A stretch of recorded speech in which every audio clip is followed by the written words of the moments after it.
right, we'll go ahead and turn that down, shall we? Alright, so this is going to be a little bit different from everything else. I'll go ahead and turn this down too, so that way I think now you should only be able to hear me, and hopefully my volume is okay.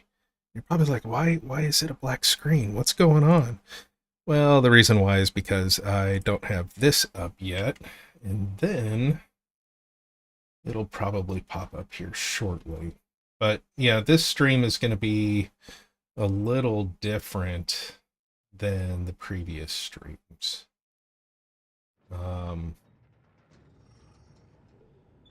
We'll get to this one in a second. Now we'll watch it. Oh, I forgot it does that.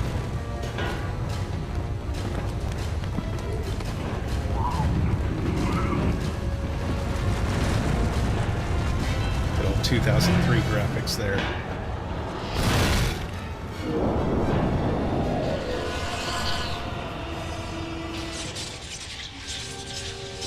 That was Zuckmoy, Goddess of Fungus.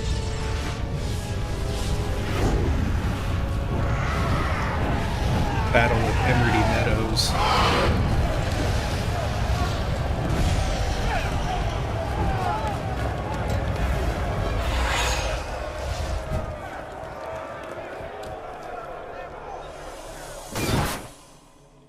It's the Orb of Golden Death, if I remember correctly.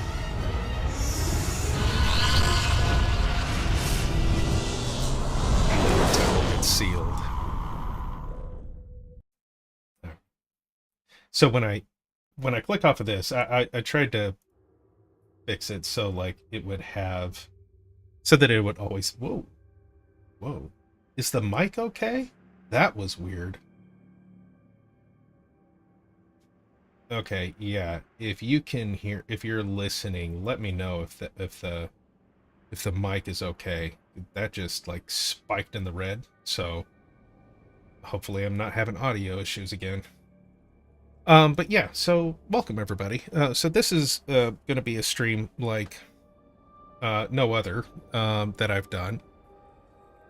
And reason being is I've talked about D&D quite a bit. I have been playing this game for so long. Since about 19 I want to say about 1989. I got in like around the second edition days. And it was my mom of all people that got me into this, right? And it's kind of funny because she was a part of, my parents were a part of like the whole born again Christian movement in the early 80s. I think it was late 70s, early 80s. And then I remember going to church real young and then just kind of stopped going. And then when I was about maybe 8 years old, I was really into Teenage Mutant Ninja Turtles. And my mom got me, I really wish I still had the book, but she got me, it was called, I don't think it was called Teenage Mutant Ninja Turtles, or maybe it was, and Other Strangeness. I remember it was something like that. It had Teenage Mutant Ninja Turtles on the cover, and it was a role-playing game. I had no idea what a role-playing game was, and this thing was way out of my league. Me and my friends couldn't figure it out. We just kind of figured that, hey, let's make a character and let's fight each other. Like, that's what we thought it was. And that's how we played it.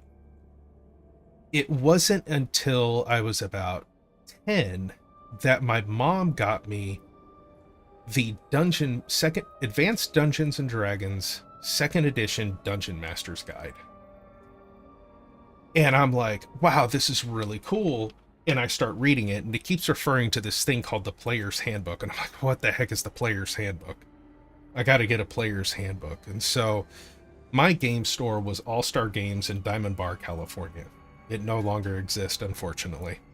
But I went over there and I'm like, well, I got to get this player's handbook. And so my parents got me the player's handbook. And again, we're trying to figure this out. Me and my friends were like, well, I guess we'll just like make characters and we'll fight each other. But I'm reading some of the stuff in there and I'm going, I don't think that's how this game is played. And back in the day, before like all the other internet stuff, like this is definitely before the internet, you put like an index card. You'd say, hey, looking for a game, beginner or DM looking for people, whatever it was. You went to the back of the store and you posted it up there. Well, I put something up there. I think at this point I was maybe 11 or 12. I think I was like 12 years old, which would put me like right at about, I guess that would put me at 1990. So maybe not 89. I had the books in 89, but wasn't until 1990 that I was like, oh, okay, let's play. And so there was one group of people that called me, but my dad, for some reason, they were like maybe a mile away from where we lived. And my dad was like, I don't know who these weirdos are. You know, next thing you know, you're gonna show up, uh, kidnapped or something. And I'm like, well, okay, I guess I can't play with these people. But then it was maybe a month or two later, I got another phone call, and it was by this group of 20-year-olds. And then they were much further away, yet my dad was totally fine in driving me to their house for like 4 hours. So go figure. But that was the first time I got to play Dungeons and Dragons. And here I was about by the time that happened. Yeah, no, I think I was still no, I think I was 13 by the time I got to play with them, I think. I think my timeline is off, but I think about 13. Um and so here I am with these people that are like 23, 24, 25 years old. And I make this magic user, second edition rules, and they start talking in like these accents, like British accents. And they're joking about a movie called Monty Python and the Holy Grail. And I'm like, what is happening right now? But all I remember was just how amazed I was at like what was happening at the table. Rolling dice, people, like there was this conversation that was going on, and the DM was talking about like, there's this tower and we're going in there, and like I was afraid of getting attacked by a goblin. I could only cast one spell, and that was magic missile. And towers collapsing, and we're trying to run out of there. And like it was like, wow, is that how this game is played? And I go to school and I start telling my friends, and I'm like, look, this is everything that happened. I was playing this magic user and I was doing all this kind of stuff. And from that point on, man, I got my friends into it. They started playing with this group, and it was like, that was it. I was hooked. I was absolutely hooked. And we just played as often as we could. We'd make random characters and just make random dungeons. And one of my friends would buy a module and would try and run it, and it was nothing like with the DM that we had. So we're like, well, we're still not quite getting this, but we're figuring it out. But like, I was hooked, man. And ever since, yeah, I've had little breaks from the game. um Man, I keep coming back to D&D. And I just that is the one hobby that I don't think I will ever give up in my life. Like, I just, video games come and go, but man, tabletop role-playing games, those, it's those are the stories that keep going. And so during this stream, I'm obviously going to be talking a lot about D&D. That's probably what the whole first half of this is going to be. And honestly, I'm going to probably just be kind of talking quite a bit because, um, I kind of put this as you saw the thumbnail, a fireside chat, right? There's a lot of people that know me just from my classic WoW stuff and my classic WoW videos. I was like, you know what? I've talked about D&D and I've hinted at like some other things, but have I ever just actually kind of sat and talked with my audience? I'm like, I have. I mean, you guys know I talk a lot with you guys, but I was going, I've never had a chill stream where I'm just sitting there talking and talking about current events and talking about the things I enjoy and just like all that kind of stuff. And then of course there's this game, the Temple of Elemental Evil. This one that I will eventually be playing here after I'm done talking. Came out in 2003 by Troika Games. Came out with a lot of issues. Although it also came out when I was actually a player in a third edition conversion of it. I didn't know that this is what we were playing. I thought it was something that the DM was making up because I started with second edition. I didn't know what the Temple of Elemental Evil was. It wasn't until about halfway through the adventure that I caught wind of, oh, you're running a module this whole time? And the module he was playing is... Here's my copy of it. This... Here, let me actually make my webcam just a little bit bigger since we're talking here, and I know it turns off the music there, so... And, here, I'll put myself over here so you can't see the mic. How about that? Okay. So yeah, maybe you can see that a little bit better. So, yeah, the Temple of Elemental Evil. This is one of the all-time classics.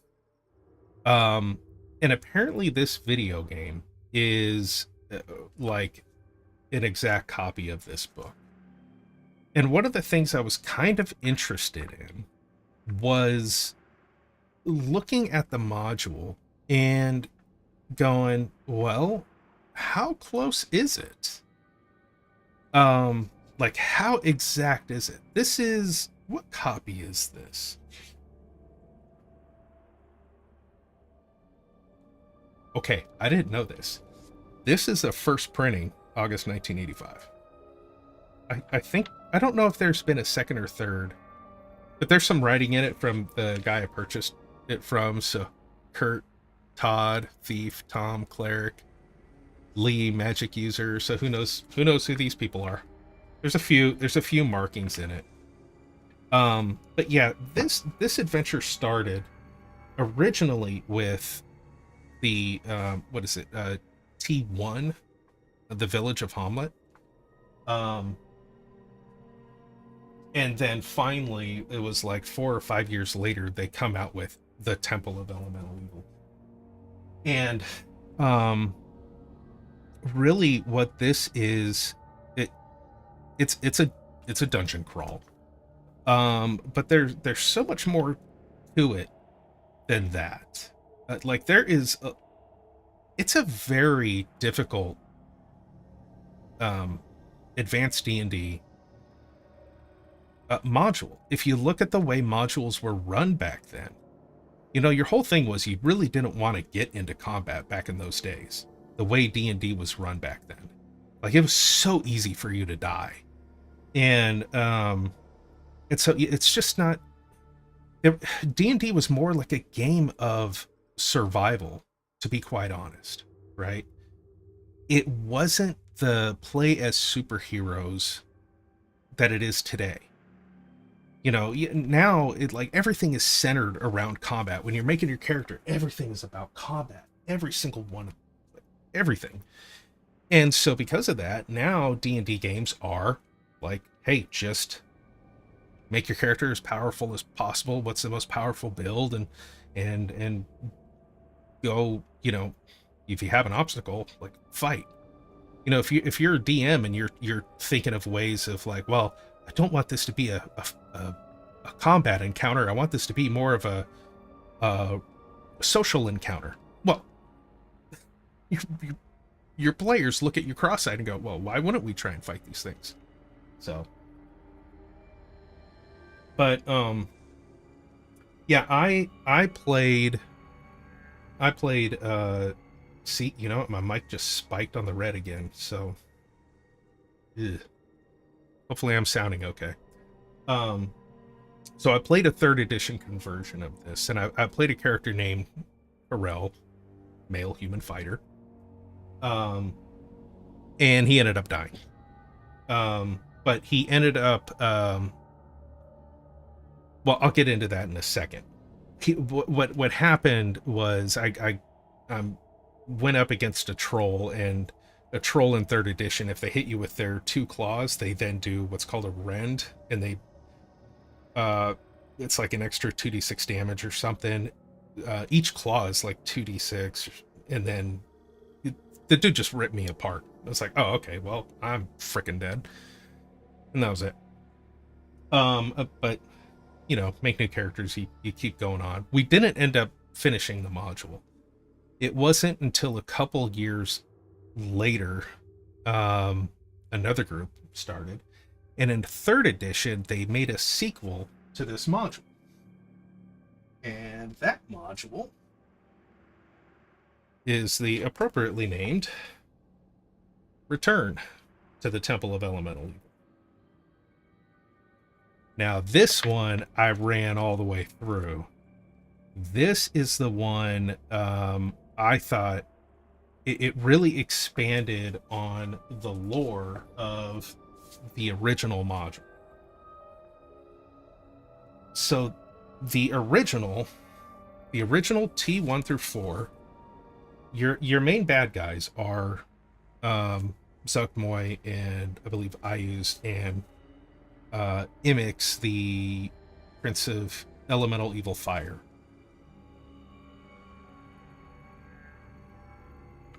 It's in this one that the cult is trying to come back, and beyond the actual temple, you then learn that the whole thing with the different like cults, evil air, evil fire, like that kind of stuff, that all of that is just a front for something called the elemental eye, I think is what it is. And what the elemental eye is actually is a god called Tharizdun, the Chained One. And the whole purpose of the temple is to release Tharizdun. I think some people call him Tharizdun. We call them Tharizdun.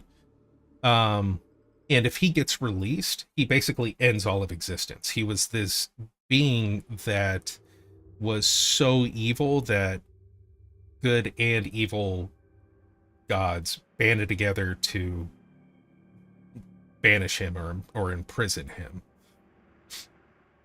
And so that's what that book is about. Return to the Temple of Elemental Evil. But yeah, that's his whole thing, is he ends existence. So that put me down the rabbit hole.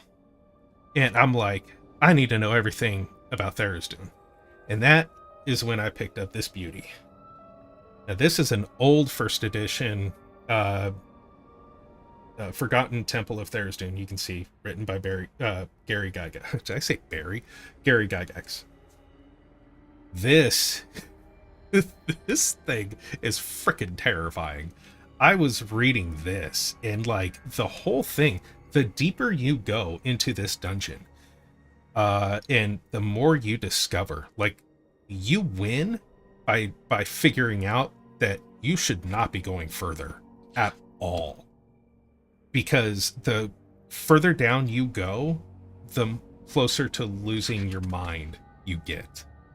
And like there's this thing called the Black Cyst, and it's like Tharizdun's essence and stuff like that, and yeah, it's that's when I got fascinated with Tharizdun. So I was like, all right, we got to run some stuff. So it's really fascinating. Just all the lore that happens with elemental evil, all that kind of stuff. Um, and so like I never played I never played first edition. Um, I've looked at the rules and it's so vastly different from how modern games are played.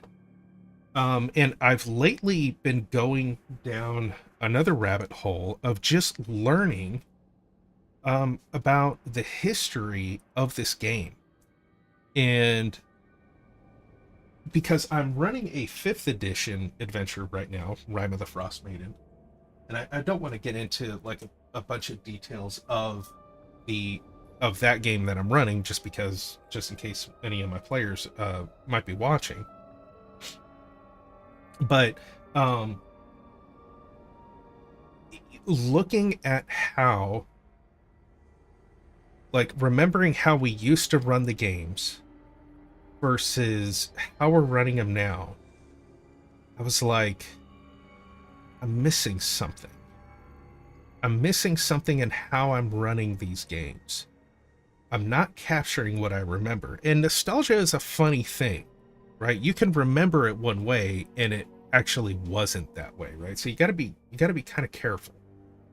But I just started going down this rabbit hole and listening to some of the creators who were playing or who made the original Dungeons and Dragons, what is it, Blackmore, um people who there's this great channel called Daddy Rolled a One, who goes through the whole, like, he's got long form hour and a half videos, some of them are 2 hours, that he lays out exactly, this is how you did it.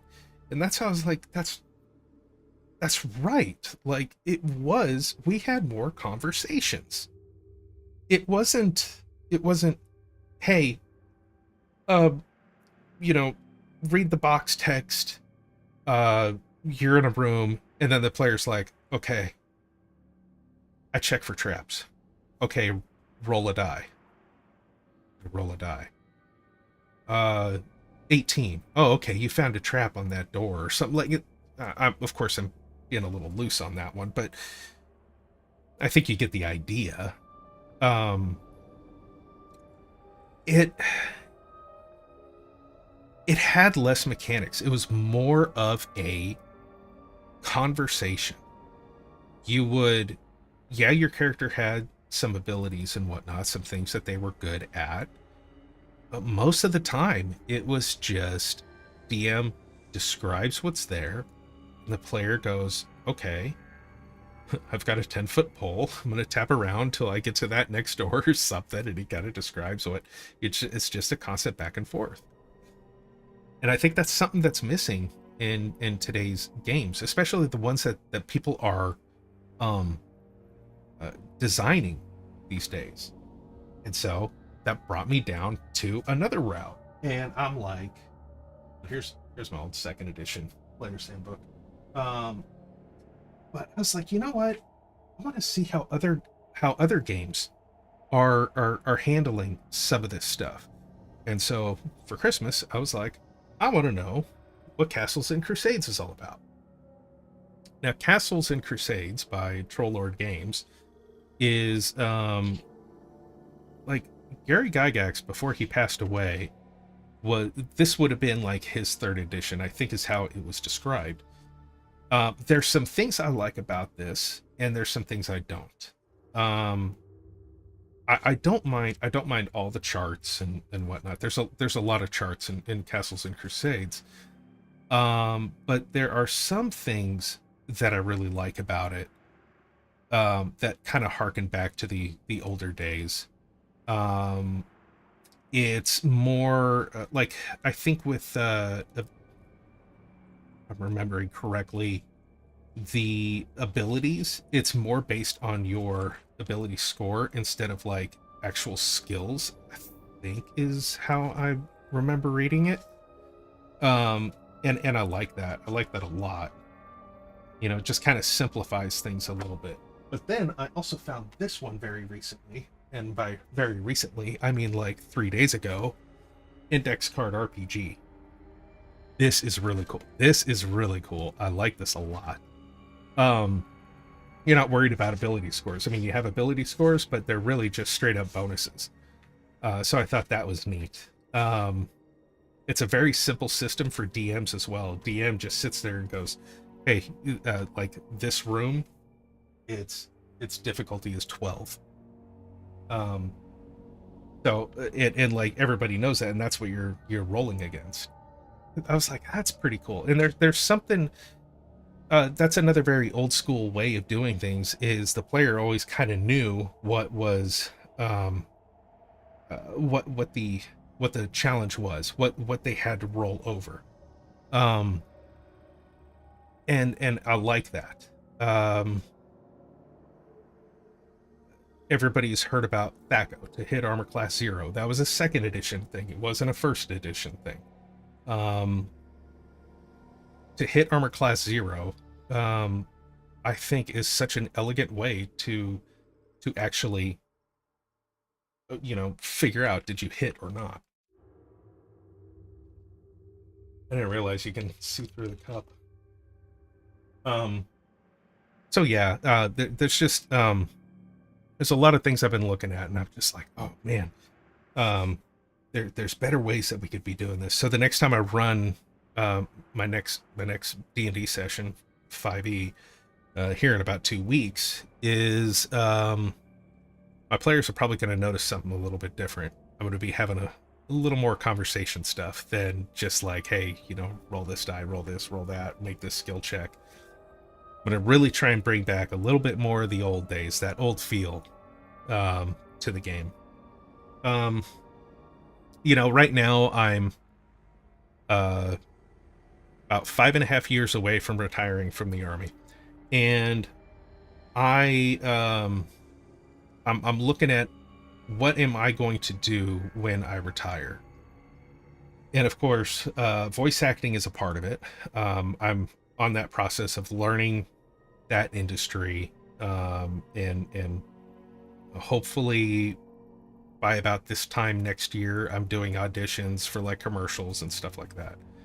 But one of the other things that I want to do, since I'll be retired and have so much time on my hands, hopefully, is I want to be running D&D content or role-playing game content on YouTube.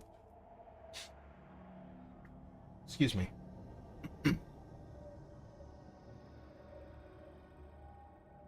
Sorry, excuse me. Um okay, so I want to run D&D content on YouTube. It's a saturated market, I know. Uh but I've started, like, I haven't posted any blogs, but I've started writing articles for future blogs is what I want to do.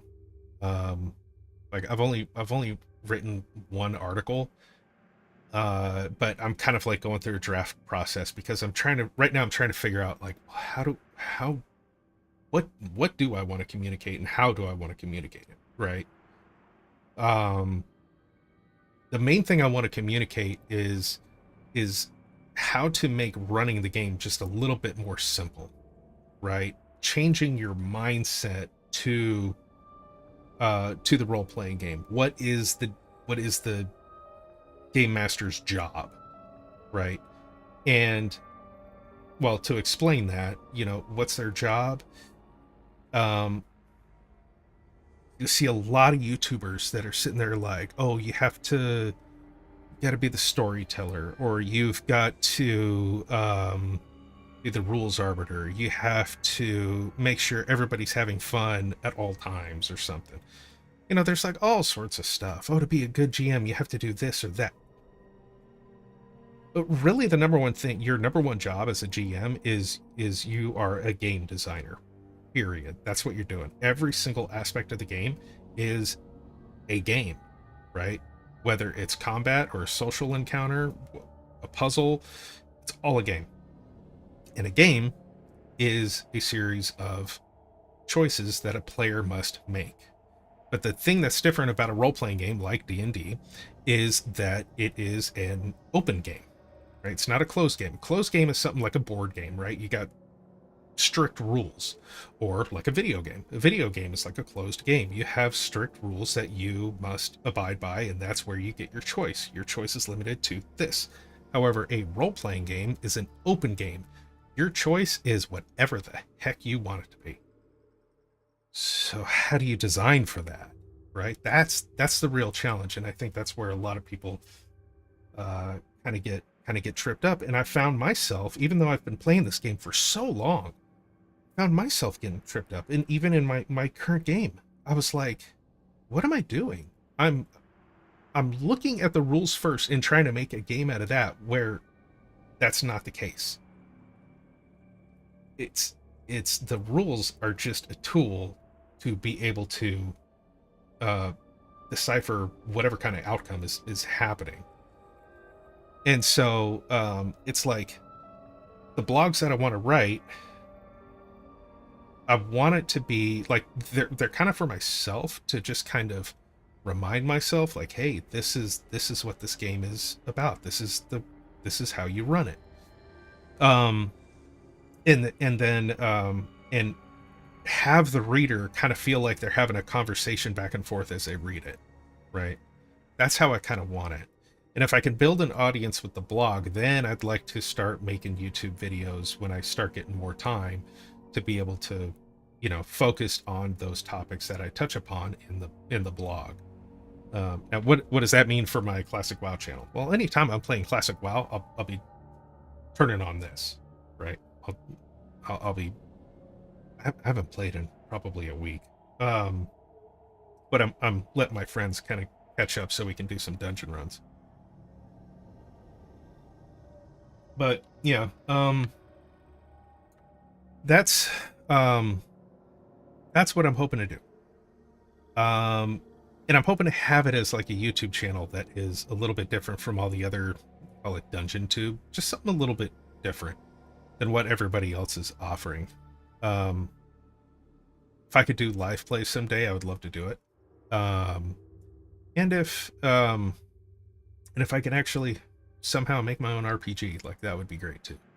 I need to keep myself occupied when I get into retirement. But yeah, man, this game D&D has been with me for so long, man.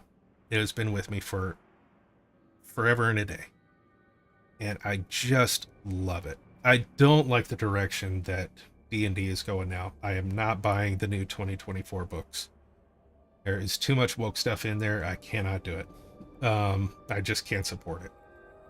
Hopefully they turn that around.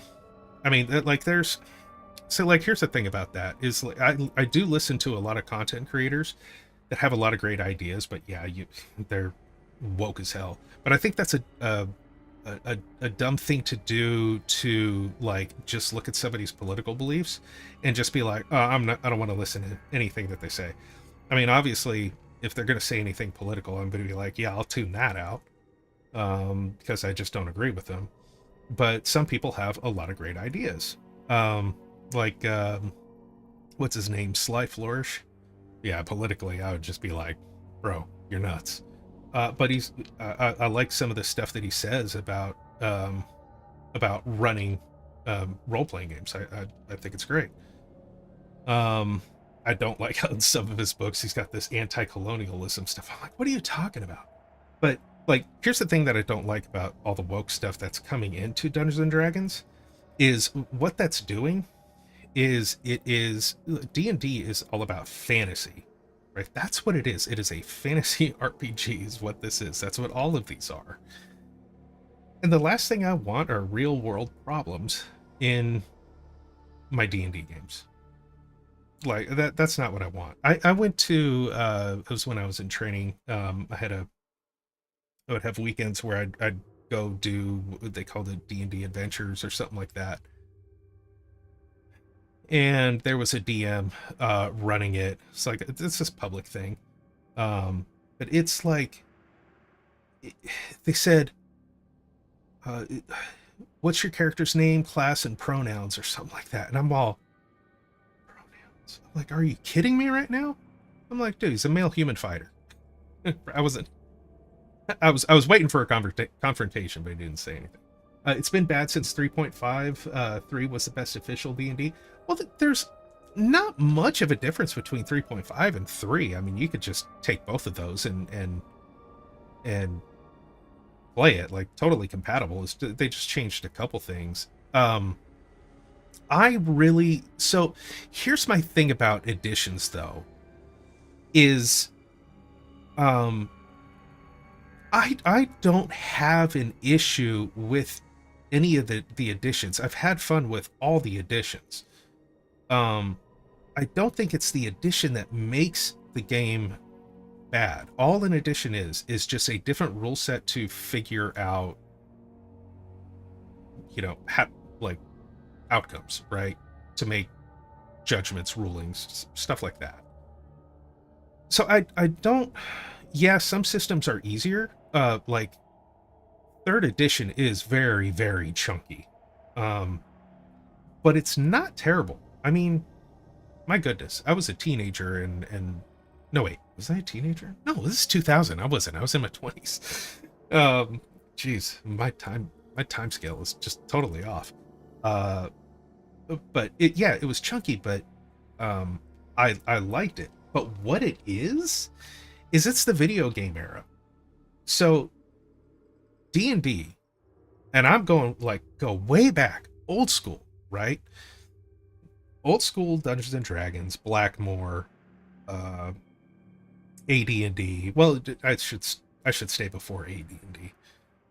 That came from the miniature scene, right? Miniature wargaming is what that came from. That is a totally different game, and it was before video games.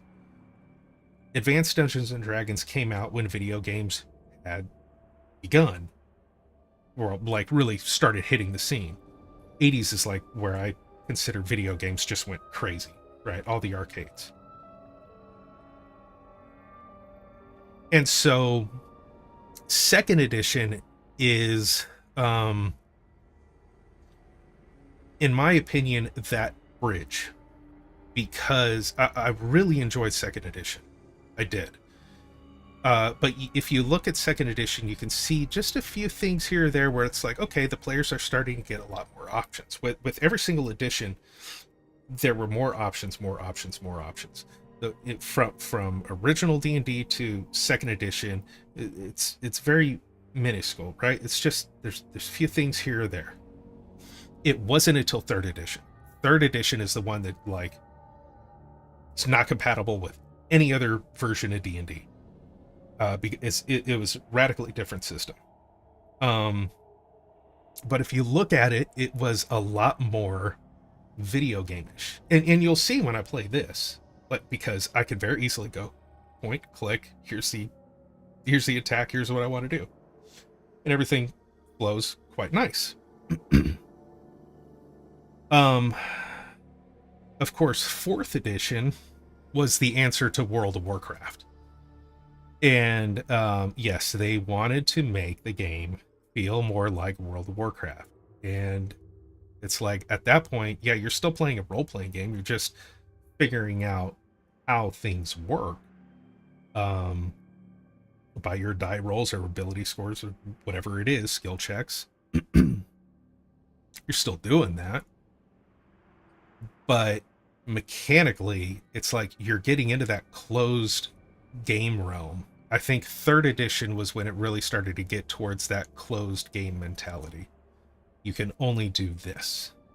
That's the paladin. They are good at just this. Let the paladin do just that. Let the cleric just do that. Let the rogue just do that. You go back to the early games, any class could do anything. Just some classes could, add the ability to, do stealth better. And that was roughly it. throat is really dry. So, and then of course you got fifth edition, which fifth edition they tried to bring back to like the older school, but they never really got rid of the whole, like, how do I say this? It's like they're trying to give you so many choices that all those choices end up limiting the player in a D&D game or any kind of role-playing game. Like, how many times, like, players will look at their player character sheet or their character sheet and will be like, well, I can only do this, so I must look at the battlefield as only this. And it just makes them like, they just stop. Well, I can't really do anything. How many times have you heard this as a DM? If you ever run a game, how many times have you heard your player go, well, shoot, none of my abilities are really good in this moment, so I think I'm just gonna move over here. You would never hear that in an original, like, first, second edition game. You would never hear that. Or old school D&D. Never hear that. There's always something for you to do. And the reason for that is because you were very, very limited on what your character could do in those early editions. And you had to be creative. You had to, like, think hard, like, what the heck am I going to do? How am I going to get out of this situation? Is this the right time for me to cast my one and only spell, my magic missile? You know, it made everything, like, just the game was completely different, was run completely different. And that's kind of what I want to harken back to in my games going forward.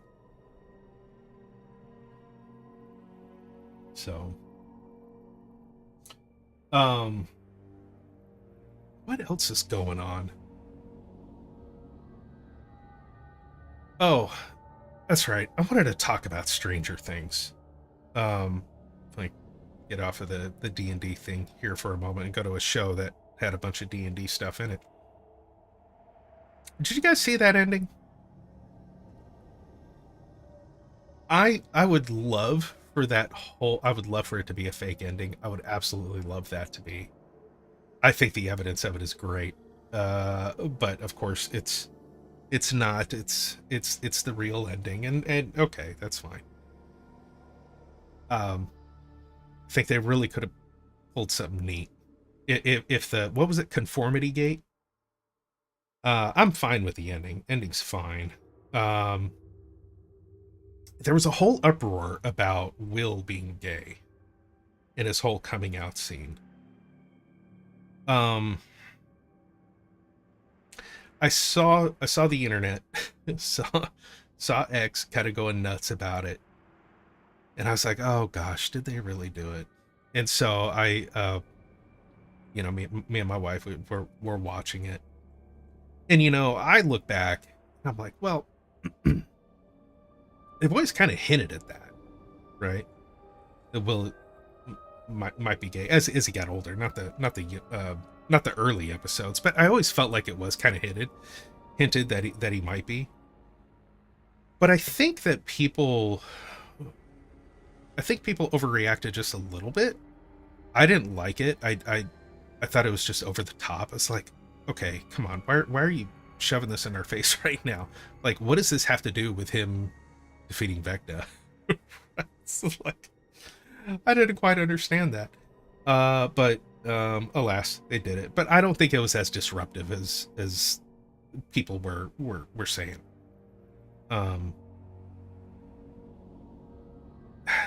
The ending was mediocre, but I guess, like, that's kind of how it goes with all these big shows. They're kind of victims of their own success, I think. But I enjoyed the show.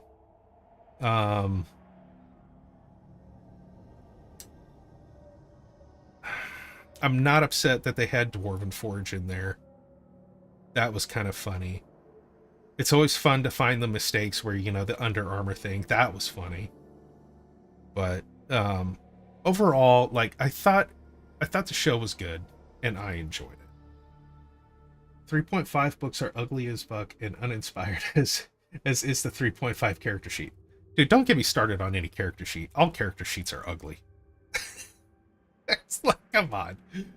Yeah, I can't get into those. I can't get into those characters. I always have to like try and make up my own. A buddy of mine too. He always makes up his own. Layouts are always terrible. Yeah, I think going back on the Stranger Things though, the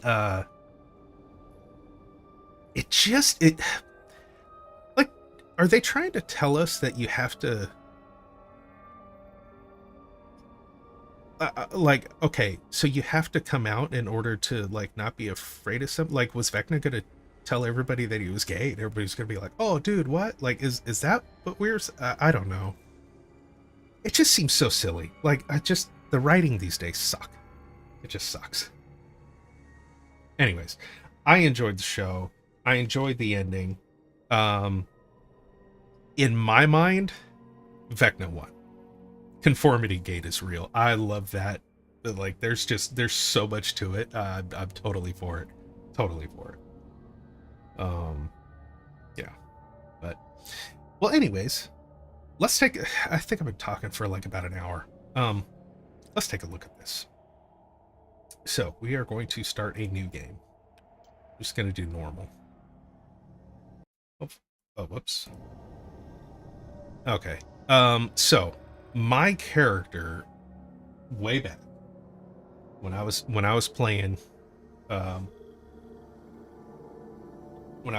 original, again, it was a 3rd edition conversion of the original T1 through 4. He was lawful good. So I'm going to do that. I got to create my character. And all right. So, okay. So I just got to sit here and roll. I get like as many rolls as possible. He was a human fighter, right? And I was like, the way I designed this guy, if you've ever seen the movie, it's a Joan of Arc movie. What was that called? With Mila Jovovich. What was that movie called?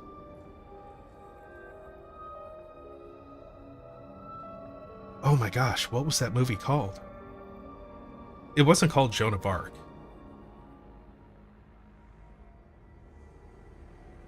The Messenger. That's what it was called. The Messenger. So, one of the French soldiers, there's like this dude that's just absolutely massive, right? He had like this spiked armor. And he was a funny character. And I was like, that's who I want my D&D character to be. So I was like, all right, here we go. Oh wow, look at those stats. He had an 18 strength, so I gotta... Oh, okay. Yeah, those are lovely. Alright, so we'll put 18 here. We will do... Well, we'll definitely do a charisma of 9. That's my dump stat as a fighter. We'll do 15 here. I don't remember him having a big dexterity. Because he was just in big plate anyways. Or he eventually wanted plate. But I think in 3rd edition, if I remember correctly, if you're wearing full plate, you can use +1 of your dexterity. But I want him to have a high wisdom. Because in 3rd edition, that's where your spot is. So I'm going to do it this way. Now, that's going to hurt me with the armor class, but that's okay. So we'll go with those. Alright, race. Human. Gender. Male. Height. The dude was tall, so 6'6". Hair. I think he was bald. Class. Best class in D&D. Fighter. Alignment. Lawful good. Deity. It was Hieronius is who he worshipped. This is Third edition was based on was like Greyhawk. So that's what all these deities are from. Saint Cuthbert. See, there's Vecna. Vecna was from this world of Greyhawk, Oerth, or was not Oerth. It was how do you pronounce it? Not Earth or Eth. Who knows? All right, so what am I on? Features, feats. All right, fighters in third edition were, had all the feats, and it was so fun, like uh, building them up. This is the one thing I loved about uh, third edition was oh good, my alerts are working. Fantastic. Thanks for subbing, Quissy. Um, the the way I ended up building this fighter was I was like, I want this guy to be like, if he's in close quarters, he's gonna, fuck shit up. That's what I wanted. And like you couldn't grapple with the dude. It was hilarious. But it was pretty. It was a real fun build. But let's see if I can remember what he had. I don't think I have this guy's actual character sheet anymore. I held on to my second edition ones, but I don't think I have any of my third edition characters anymore. Great fortitude. And, oh, the other thing that was really good about the third edition feats is I loved how they, if you wanted to go down one path, you had all these requirements, steps that you had to go. And that's kind of the video game feature that I was kind of talking about, right? I think I took Iron Will at one point. Martial weapon proficiency. Is that what it was? Here, let me put that in there.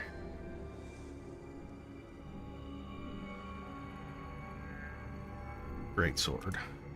Yeah, I think that's the one. Gives you a +1. You understand how to use this? What? Wait. Oh, no. That's okay. No, that's not what I want. Here, get rid of that. That's not it. What was it? Power attack was one of the prerequisites I will need.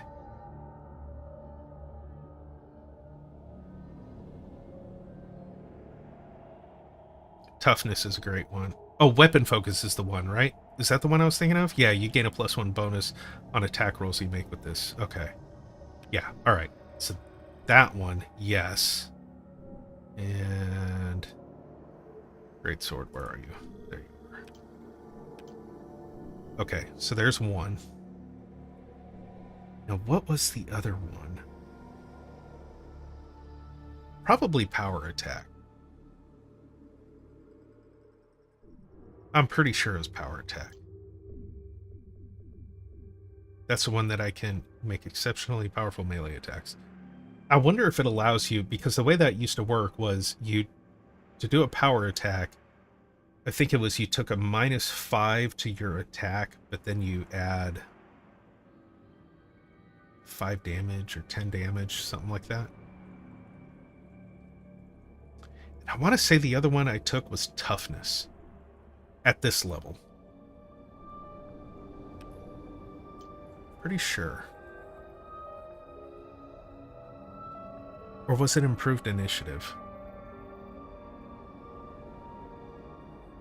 Which is a great one in third edition. But I don't think I took that.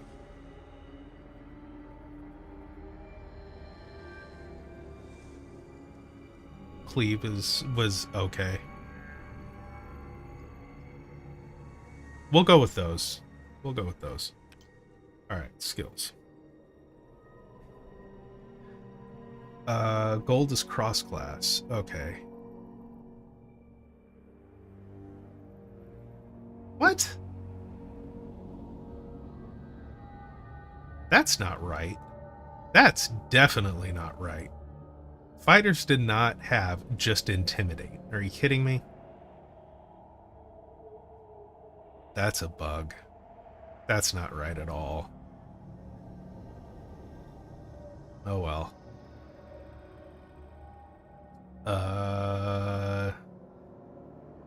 Well, fine. I'll take some and intimidate. Where do spot? What else did this guy have? Sense motive, search, perform, open lock, move silently, listen, intimidate, hide, heal, gather info.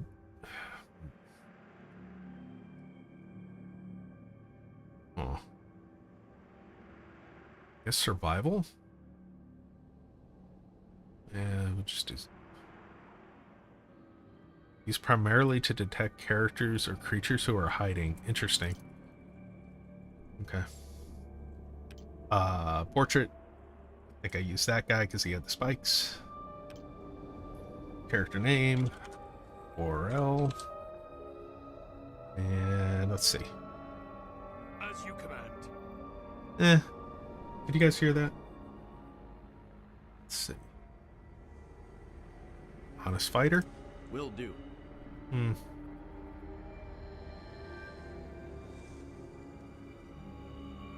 Righteous warrior? At your service. Oh god, no. Simple warrior. Will do. No. That's lawful? Okay. Interesting. Now we'll go with gruff warrior. Yes, sir. Alright. So, hide incompatible. Okay. Alright. So, looking at this, obviously, take my guy. I'm gonna go with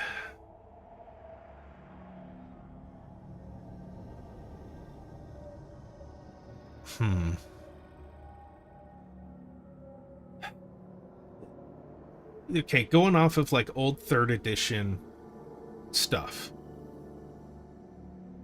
Jozan, I think, was the Cleric of Light, and Eberg was like more to his dwarven god. So I'm gonna go with Jozan. I think he would be more beneficial. Kerwin, what? That guy's lawful neutral? Okay. Don't need another fighter. Not gonna do a paladin. Bard would be nice. Or do I want a monk? Nah, I want a bard. Okay, so it looks like I'm a little limited here. So I'll do the rogue, wizard. Actually, wait. Bard, wizard. There. Okay. And then I'm going to move myself back over here. Oh my gosh. There we go.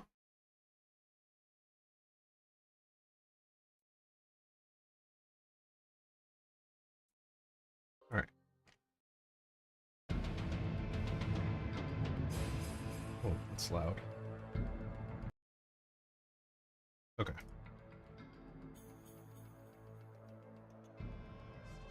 This is starting me off immediately in combat. All right, let's see. Let's see here. I want to see if that's exactly how the original is. Let's see. All right. Original book. Original module. How did this start?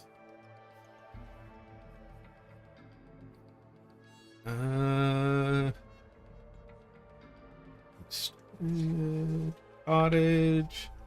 This thing just immediately talks about the village of Hamlet. Interlude, Hamlet to Nulb, ruins in the moat house, detailed buildings. That's also just more of Hamlet.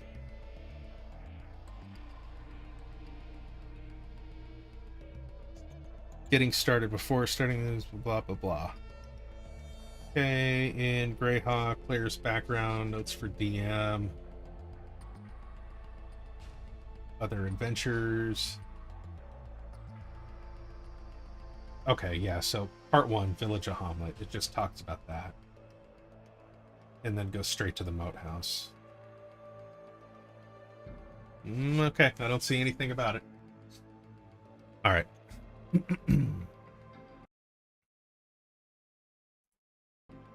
we go.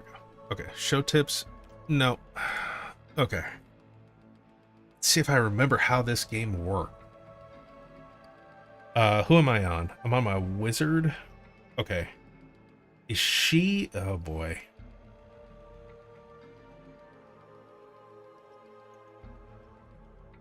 Am I within 5? Oh man, I am.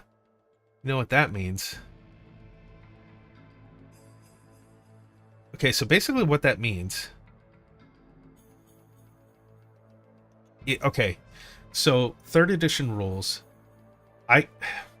If I move away from that person, I'm gonna get attacked, right? This is my mage. I need to like make a. You can only to avoid that attack of opportunity. You got to take a 5-foot step. So let's move there, and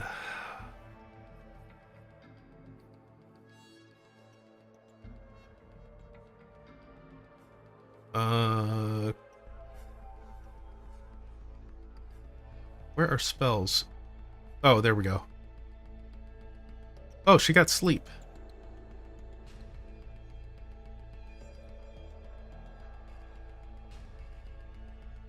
She's gonna do sleep here. Excellent. Got one of them. All right, here's Corell. So he is going to do a 5-foot step. He's not going to be able to make it. Right? Oh, no. Yeah, I'm going to go there. Right away. Okay. And then we are going to attack. Single attack on him. Right away. Bam.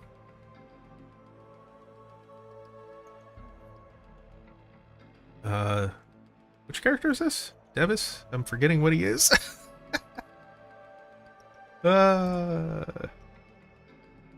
Devis. Bard. Okay. I don't know what he is. Let's see. We're going to move him. I think on this one you could go... Is it shift? Okay. No? Okay. So you see it tracks like some of the movement, right? So you could see up here. That's I got 18 feet left. Oh, shoot. No. Oh, okay. We're going to go right here. Okay. And we're going to see if we can attack. I'm off. Not enough time. Really? Oh, does he have a crossbow? Oh. What's his inventory? It's a crossbow, isn't it? Ah, it is. Okay. End turn then. Let's see, where is it? Where's end turn? Tactical. Total defense. Options. Huh?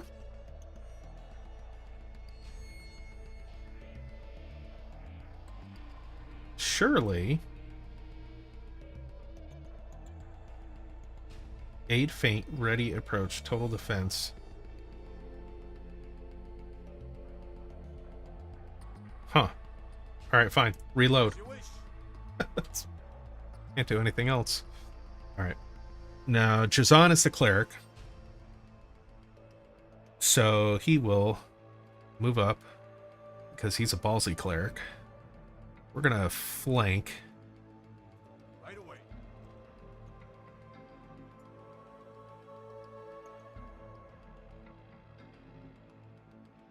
As you wish. Bam. Oh, I didn't drop him. Alright, Kerwin, you are gonna make a 5-foot step. Right up here. You're going to attack him. Oh, full attack, okay. What did I miss? Single attack. Not enough time. What are you talking about? What do I have in my inventory?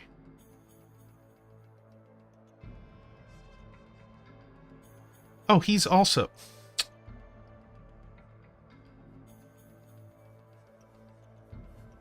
Where can I... Oh, geez. Okay. Alright, fine. Seems I need to do stuff about my inventory. Okay. So... Here, try and disarm. Need a melee weapon. Well, fine. Then, you know what? Don't get hit. No, can't do that either. Ah, that's right. I just clicked this. Who got hit? Oh, my cleric got hit. Okay, I'm gonna move her down here. Can wait for TBC. Time to pull out your rep while leveling. Awesome, dude. Yeah, so you use the updated video on that one. Basically, just run dungeons is really what it is. Not enough time there. Okay, fine.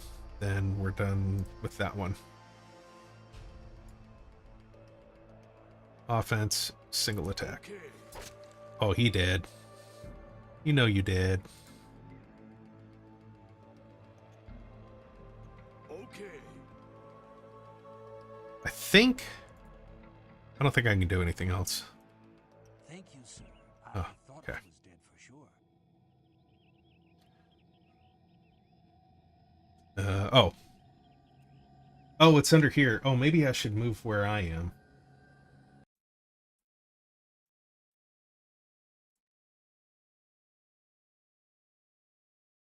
Yeah, maybe I should do that. That way you guys can see the box there. Okay. Yeah, that works. Okay, my pleasure. Can you explain what happened? Well, we were on our way to Hamlet to deliver some much-needed parts to Walden, the wheel, and right there, when suddenly we were attacked from out of nowhere by bandits. There didn't seem to be many bandits. A big group of them stole everything we had, and I think they kidnapped some of our women and children. A few bandits remained behind to slaughter the men when luckily you came along. You lost your goods, but at least you are unhurt. Can you do one more favor? I must return to Verbobank and report the kidnapping and the loss of the caravan. Can you please tell Walden that the goods were stolen? And if you can bring those bandits to justice for their acts, all the better. Of course, I shall seek out the bandits and destroy them after delivering my report to Walden. The bandits have a hideout near Hamlet. That's all I overheard. Thank you, kind sir. I owe you my life. Good luck to you, sir. Goodbye. Loot the bandits before leaving. Loot the bandits, but leave the coins for the survivors. For the survivor? Oh, heck no. Loot the bandits. I am carrying too much. Making good on your promise, you travel to Hamlet to tell Walden the Wainwright that his goods have been stolen. Whew. That's blurry, isn't it? Alright, so Walden. Where's Walden? Oh boy. Okay, so one of my guys is, yeah. Oh my goodness. Alright, do they have an easy way to...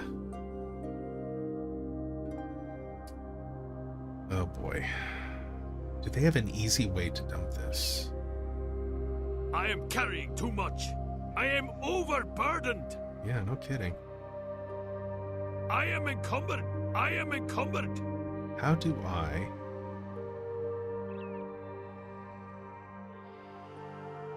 Can I do it this way? Ah. There we go. Did that work? It did. Okay. Potion to cure light wounds. Gray leather armor. Okay, so I gotta figure out who that might go to. Battle axe. Okay, that can go here. I just need to spread the weight. Okay. Whoops. Wow, are you some sort of adventurer? Hamlet Village Boy. Where is... why, yes I am. Are you here to find treasure? Oh, you must be here to kill monsters. Tell me, tell me! Yes, I'm here to find treasure. You can help me by answering some questions. I must go. Well, I can where's try. Valden? I know a lot for my age. Ask me. You'll see. I'm smart. What's your name? What can you tell me about Hamlet? Do you know anything about the bandits in these parts? Ah, I've lived in Hamlet my whole life, but I'm not allowed away from the yard much. You should look for one of the badgers. They guard the town and know where everything is better than me. okay. What's his My name? name is Kent. I'm 8. I live here with my grandma and all my brothers and sisters. Okay. Gosh, this has been the greatest day ever. I met a real live adventurer. I Okay, can't wait to let- tell my sisters. Anything else I can tell you? An 8-year-old wouldn't know anything about bandits. I don't think there are bandits in Hamlet. The badgers guard the town, and no bandits would ever show their ugly faces around here. The badgers are the greatest. I want to join them when I grow up. Maybe you can work for them. Okay. Okay, Last part. see ya. I gotta get back to my yard. Okay. Well, that was fun. Well, it's over here.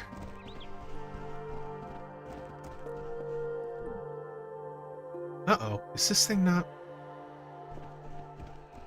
Oh, there we go. That was weird. It wasn't moving. This is probably that kid's home that I'm, like, strangely wandering around in.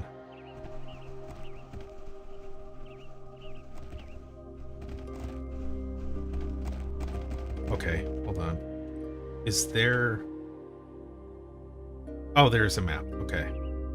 I probably should have looked at how to play the game before streaming it. Because, boy, am I just going off of memory. Okay.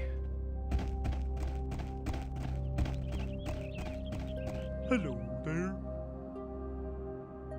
Oh, this is, great NPC that you can get. No, I'm not drunk. I'm Elmo. Elmo.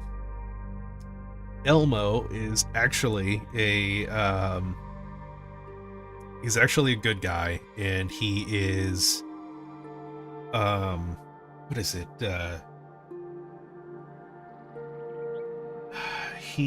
He's like a spy for somebody, but spy for one of the good guys. I'm looking for work. I need the money, you see. I would like to buy some ale. What kind of work do you do? I'm an armored man. No, I mean a man at arms. I can work for you, but I need to get some chainmail and a big axe. And I will work for only half of the share of the money. Half. Yeah, you give me 200 gold, and then I join you. And you only have to pay me half money share from then on. Not right now, I don't think. Okay then, maybe later. Okay.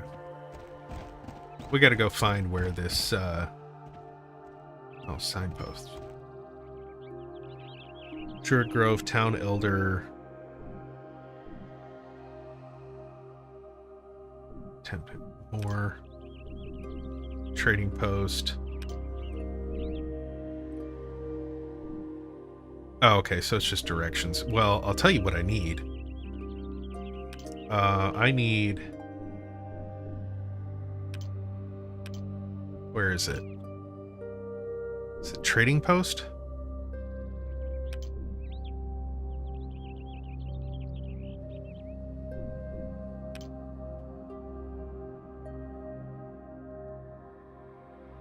Did it post it? It didn't, did it? Oh, it just took me there. Is this it? Okay.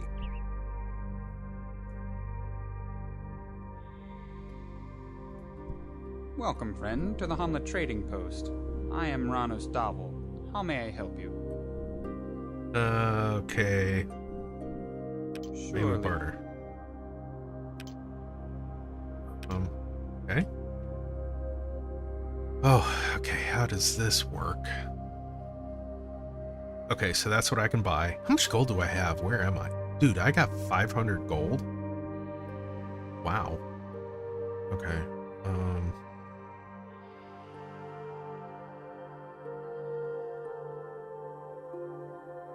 What did I just do? Use an item, drop an item. How do I sell? That's identify. Oh my gosh.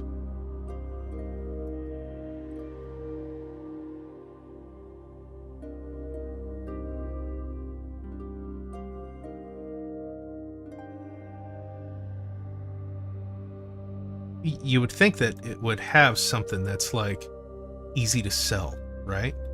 Well, there's the axe I could give. What's his name? Total weight. Huh. Well, what do I have on? Brown leather armor. AC +2, AC +2 is all the same stuff. Okay. All right, who's this guy? You, sir.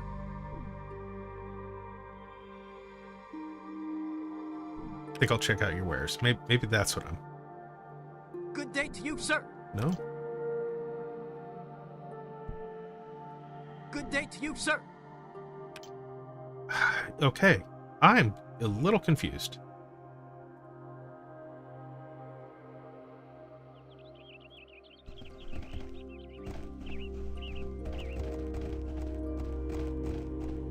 That was the trading post. So how does one buy stuff here? There's nobody Welcome else back, here. friend. What do you have to offer for trade today? Surely.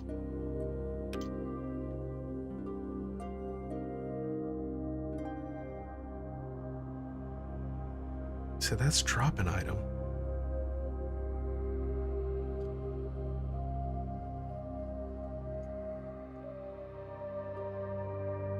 So yeah, pressing shift and all that kind of jazz, that doesn't work.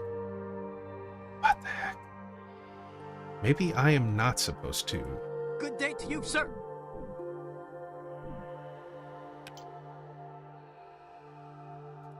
Good day to you, sir.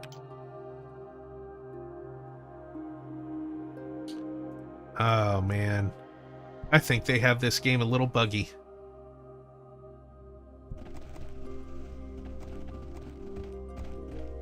What's over here? Yes, sir. Same thing. What the heck? Yes, sir.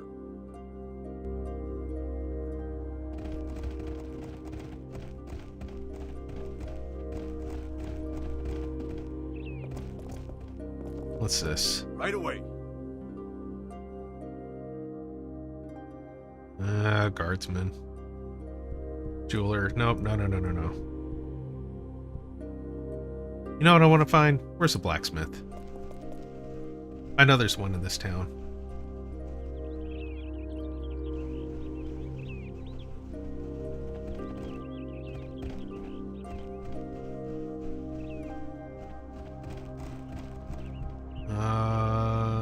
No.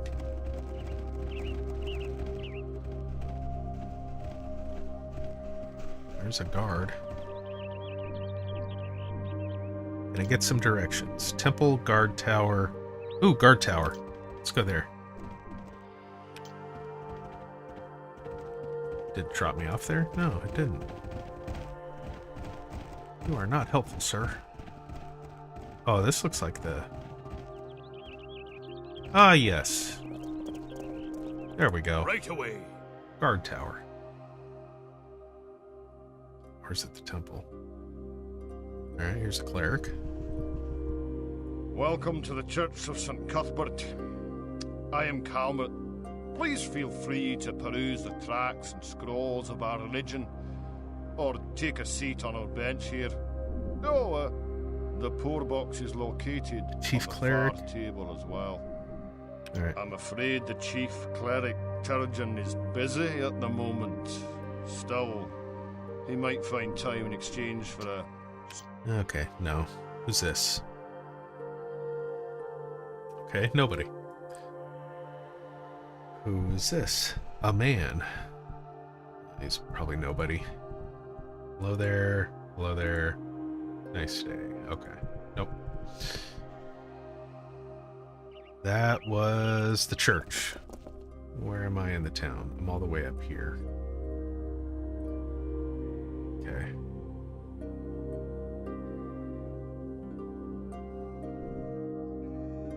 Place a note flag.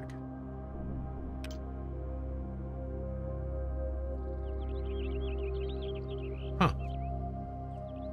Church of St. Cuthbert. Huh, okay. Games were so much slower before World of Warcraft.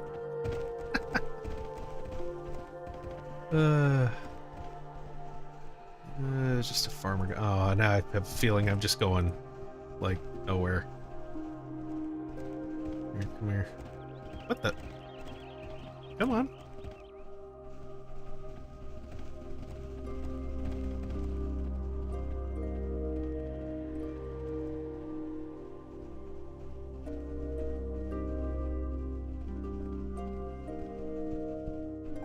Oh, where's the blacksmith? Probably the only person that I could sell stuff to. Alright, at least I'm hoping. Who's over here?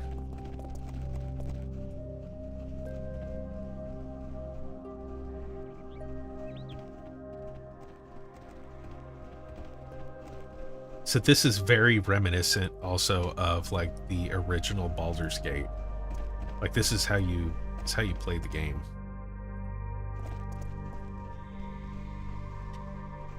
Are they going to automatically go all the way over there? Well, you can see who's fastest in the party. Well, that's nice. They're just running over there. Here, come over here. Keep coming.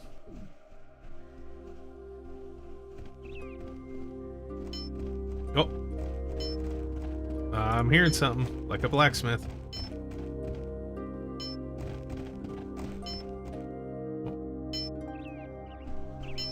Ah, there we go. Alright, let's see.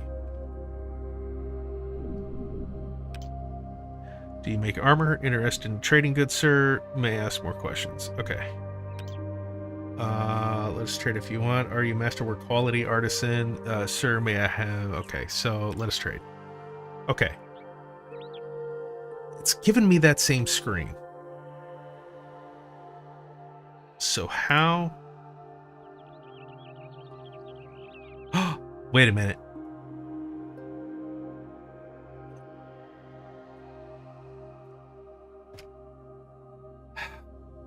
That's how you do it. You drag it over there. Okay. What are these boots? Oh, they're black boots. Look at that. But I'm not going to wear any of that cultist shit. No way. No way. Do any of my guys need leather armor? Rogue? What does he have on? Black leather armor, okay. Oh, wait, that's the... Jeez. Blue villager garb. Gray leather armor. Is that gonna hurt him? I don't think so. I think I'll be fine. Let's sell that.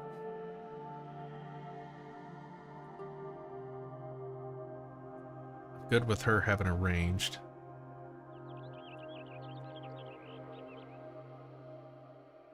Yeah.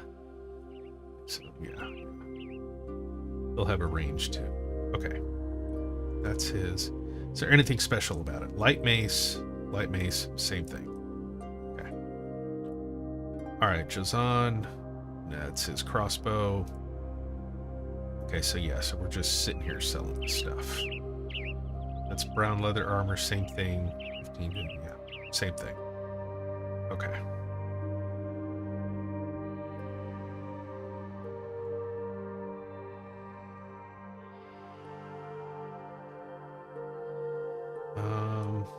going to keep that axe on him. Okay, what do we got here? So we got 230 for chainmail. Red chainmail. Interesting. Okay. 231. At least my frontline fighter. So yeah, I think I might get that. Chain shirt is 154. AC +4. +5. Obviously, I don't need a shield. And I won't be able to afford any kind of like masterwork stuff. So what do I have? +2. Okay, yeah. We'll buy it. Okay. That there. Then we'll sell that. Okay, cool. Give my guy some AC. Okay. So now, oh wait, let's ask him. Let's see if he knows where this Valder is. Just a few more questions. Why are you called brother? I don't care.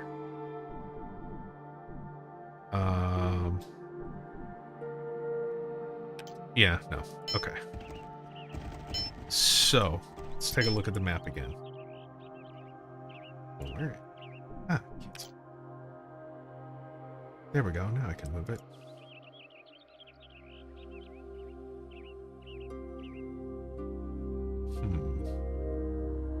Let's go over here.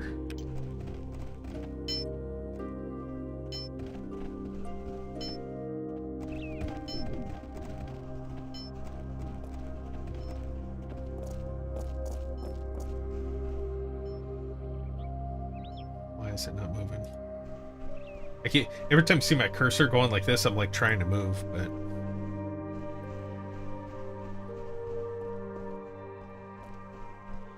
where is the tower?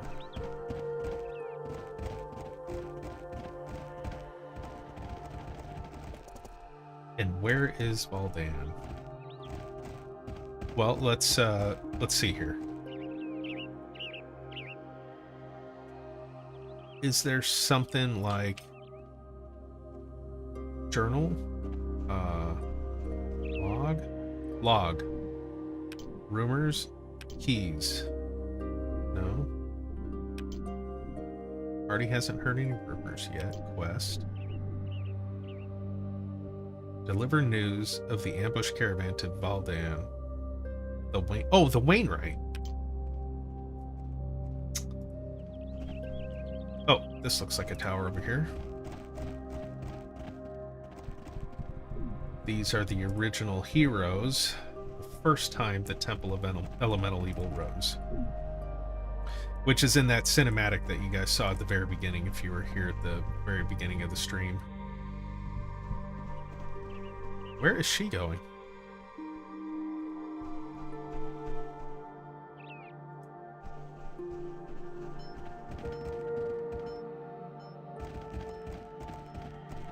I thought these guys were Rufus and Byrne, though, if I remember those names correctly.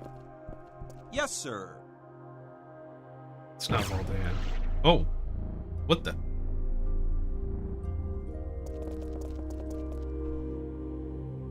Well, who's this guy? Good day.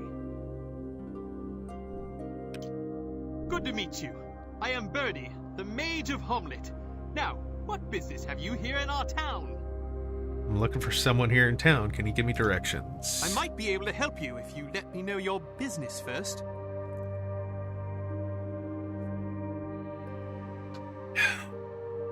I rescued a caravan from raiding bandits nearby. Unfortunately, the cargo was stolen. I was told to deliver the message to the Wainwright. Yes. I suppose you should find the wheel in Wainwright quickly, then. It can be found just to the west of here, just beyond the Carpenter. All right. To the west of the Carpenter. Which is... Alright, where did I go? Okay. West. I gotta find the Carpenter. Okay. Actually, I bet I can... Can I do that? Nope, I can't. Center on party. Okay. Okay. Well, here. Go all the way over. This is one thing you could do. Here, everybody go right here. And then you just kind of sit and wait. I think you can hit the map and it'll show them moving, I think. Nope, it doesn't. It stops them. I lied.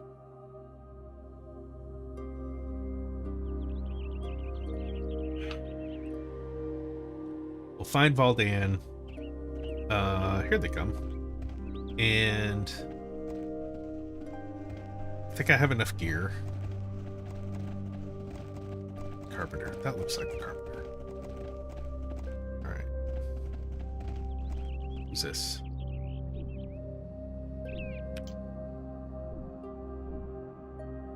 Nope. That looks like it might be a carpenter. Right Let's away. see if it is. Okay.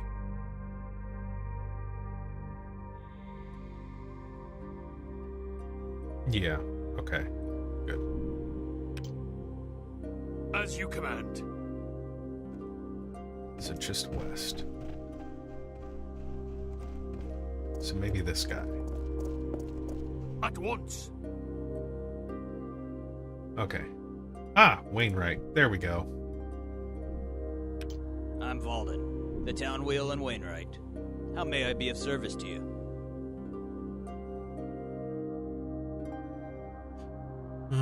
What news do you have for me? I'm sorry, Valdan. On my travels, I came across a caravan in the final stages of being slaughtered. The caravan was on its way to deliver parts to you. The bandits made off with everything. I am sorry. My wife, my Beta, was with that caravan. Did you find any sign of her? Is she okay? I could only save a few. Your wife was not with them. They said they had to return to Verbabach. Could you find no sign of her? Could the caravan survivors offer no information? Survivors said the bandits did take some prisoners. They thought the bandits might be from around here. Well, if they're from around here, they must be from that cursed moat house. Here, I'll mark it on your maps for you. Please, clear out that moat house. Find out what you can about my Beta. No problem, Valden. I'll find her. I'm gonna go to the moat house and frickin' die. Oh, wait a minute.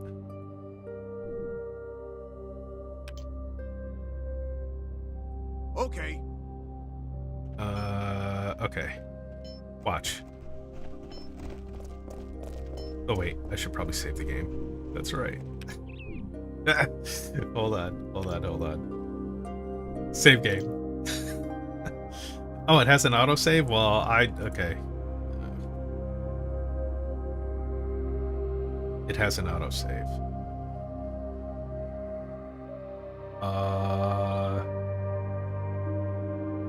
Leaving omelet. Save. Oops. Okay, yeah. I'm gonna go to the moat house and I'm gonna friggin' die.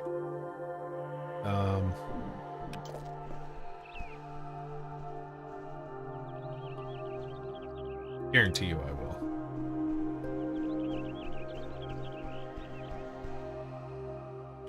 Where's the world map? East Hamlet, north, south. There we go. Moat house. Okay.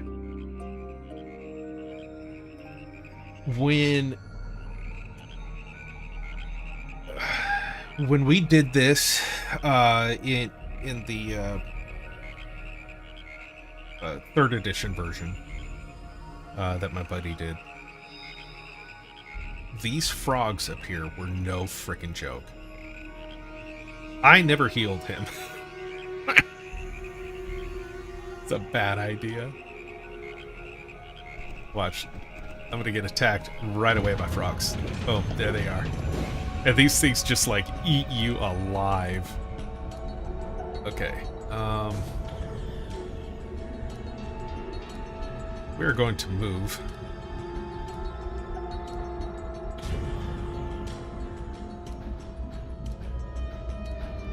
Let's see. We're we're gonna move here. And we're gonna see if we can attack it.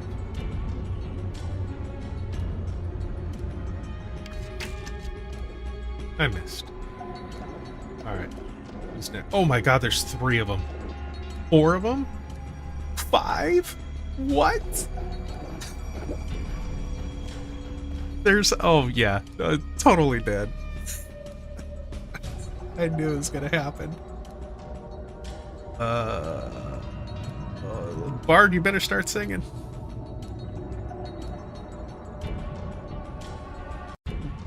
What do I have? Oh gosh, I have nothing. What? Okay. Tactical? Options. Oh man.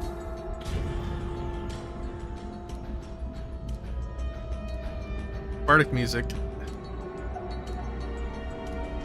Inspire courage. Yes, sir. Yay! Is everybody feeling mighty? Because my ass is moving. Back here. Okay. Inspire courage as he runs. Okay, so Corel is totally surrounded. He will attack this one. And I'm only level 1, so I can only do a single attack anyways. It's like, it won't do full attack. Okay. Yeah, see, it won't. Oh, did it actually just waste my turn? Because he never even swung, and now I can't even do it, right? Okay. Oh, okay. Oh, jeez, he missed. Alright, Josan. You have a whole 6 hit points. So you are going to... What spells do I have? Endure elements, detect undead. Wow. Protection from evil. Are these things evil? No. They're just giant frogs.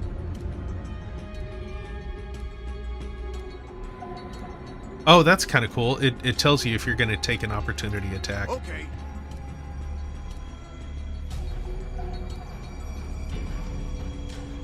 Okay. Here, see if you can hit it. As you wish. Hey, cool, he hit it. But it probably did, like, nothing to it. Alright. What other spells do you have? Color spray? I bet that's gonna hit all my people. Okay, we'll do this. We will... Oh, come on now. Move.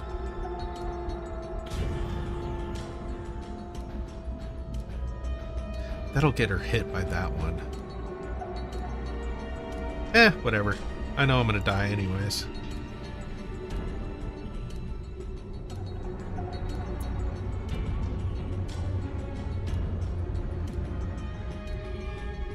We're gonna have to move in and do something else. Yeah. Okay. Okay, here comes the onslaught. Oh, hey! Oh, but I missed.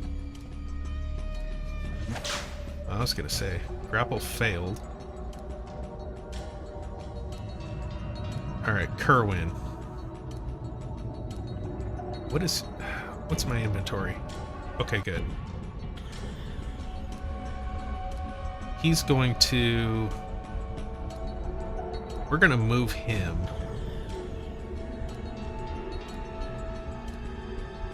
I need to get rid of this frog here. So he's got to attack that one. Hit him. Ah.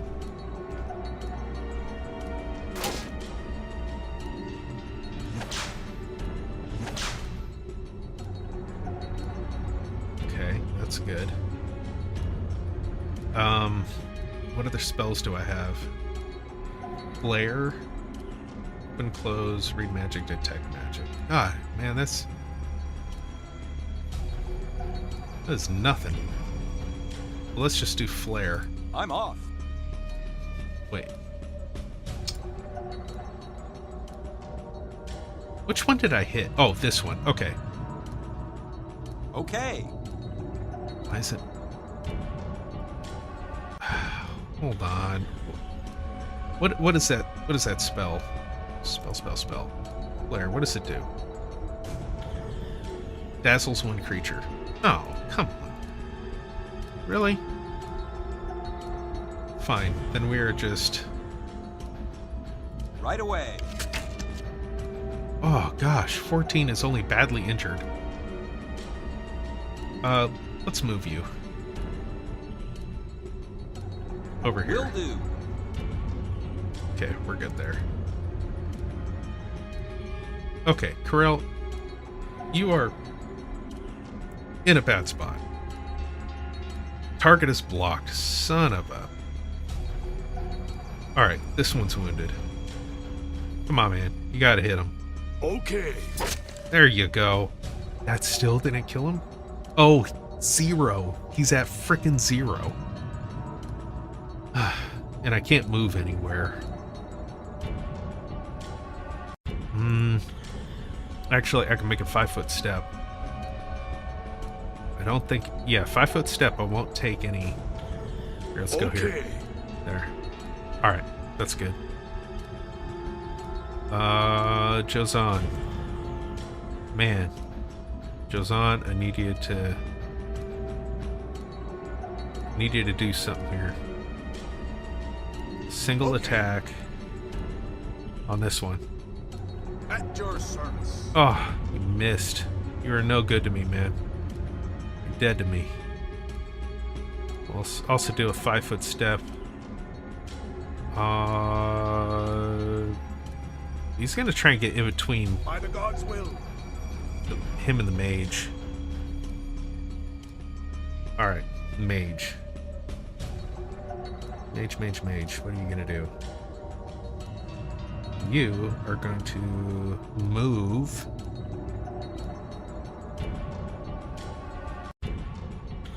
That's an opportunity attack.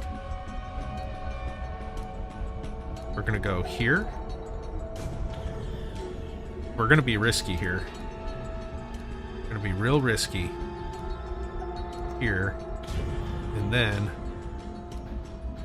color spray right there. Can I reach that? Oh, I'm just out.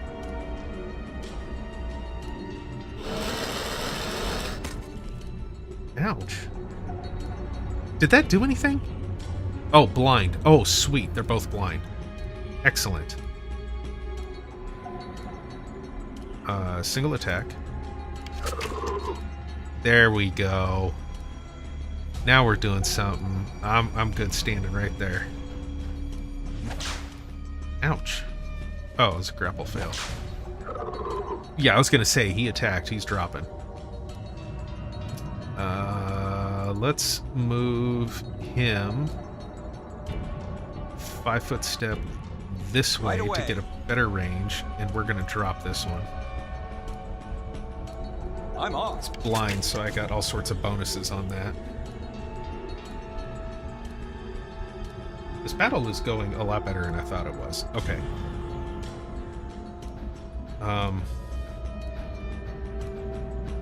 I got the bonuses on this one, so we are doing a single attack on that.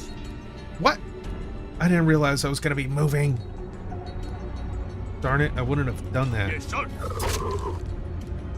Okay, is this Jozan? Jozan is moving up. And he's going right here. And you, sir, are going to be casting.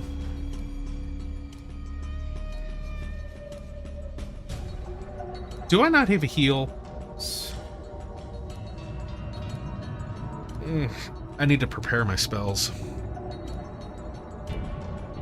Okay then, fine. Move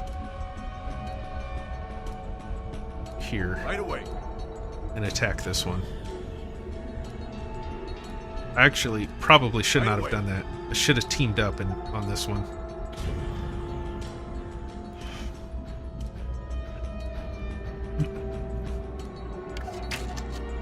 Oh boy. Everybody missing. Oh, I was gonna say, did it run away? Alright, I I got a good shot at this one. Offense. There we go. Wow! Critical hit for 17. That's what I'm talking about.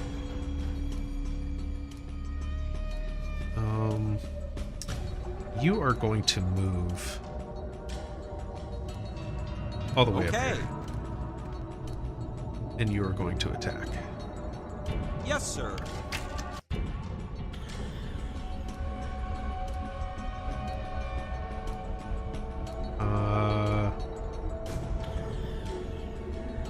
Can I charge tactical? Aid another feint.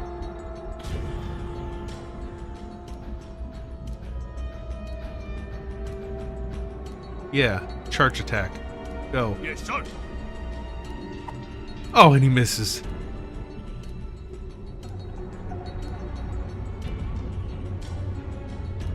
At your service. Well, there we go. Now we're injuring it.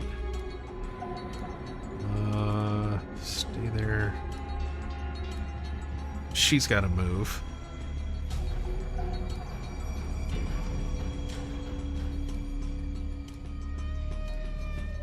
We'll go there. Because, like, if your allies are in front of you, you take minuses to the attack. And you go, wow! Mage just did that much damage?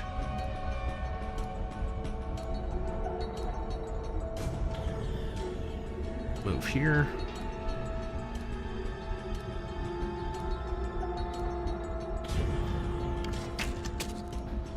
Oof!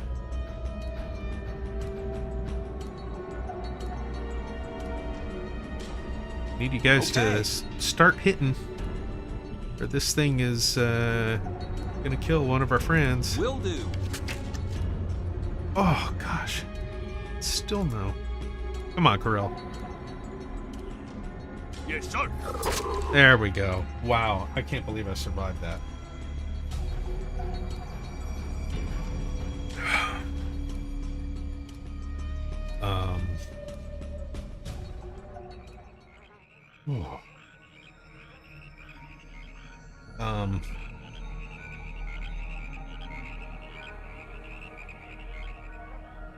Okay. I didn't want to search. Okay. I'm gonna go back to town. Let's go back to town. Let's go rest and change our freaking our stuff. Oh, don't tell me I just got... Oh, okay. This looks like the end. Okay. Sammy's like, I'm so slow. Okay. Oh, look at him. He's hobbling. Why is he so slow? Is he poisoned or something? He's not encumbered. He's got 4 health, but he's like, I don't want to go anywhere. That's portrait. So what happened? Why is he all crouching?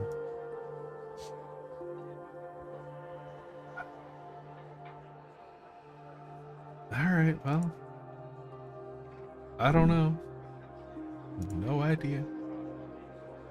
Fighter, monk. Okay, that's where I get innkeeper. There we go. What is happening here? Hold on. Welcome to the inn of the welcome. He's got to ones, have sir. something. I am Oslaga. Be you seeking a room now?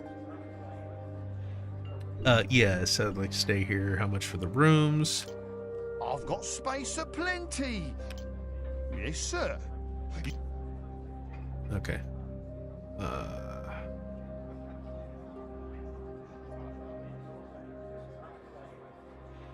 I was kind of wondering, maybe I accidentally clicked stealth or something.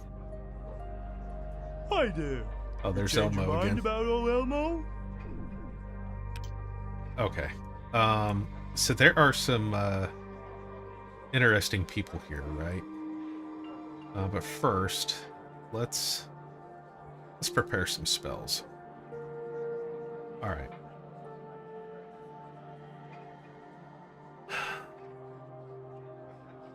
How do I do this? Okay, I got Cure Minor Wounds.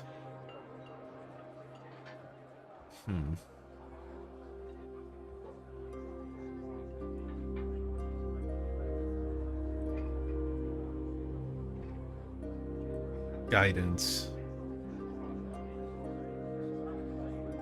I can't remember. Do you have to...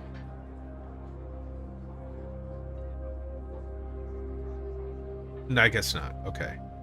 Yeah, we'll keep Detect Magic. Okay, maybe I won't. Okay. Alright. First level spells. Gotta have Cure Light Wounds. Come on. Oh, gosh. Oh, that's... Okay, that's the easier way to do it. Just left click, right click. Alright, Cure Light Wounds, and... Go into this place, man, protection from evil. We'll do that. +2 to AC save and saves against evil creatures. Man, there's like nothing but evil creatures here. Okay, so let's see what spells she has. Daze, Ray of Frost. Well, Daze, Ray of Frost, open, close. No.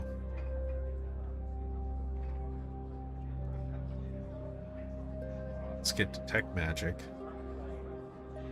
Resistance? I don't think I really need that.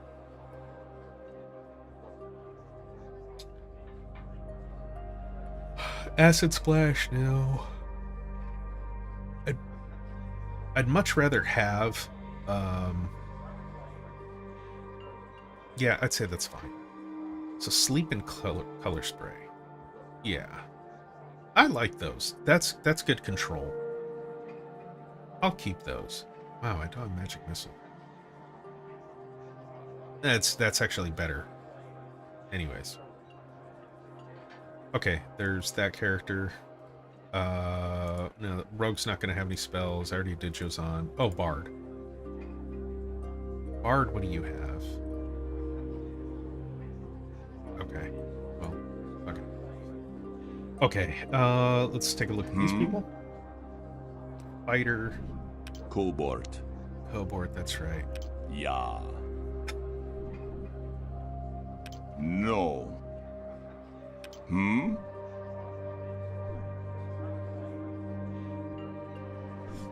Would you say that your speech impediment was a result of a lack of socialization? Or does your impediment compel you to avoid others? He says nothing.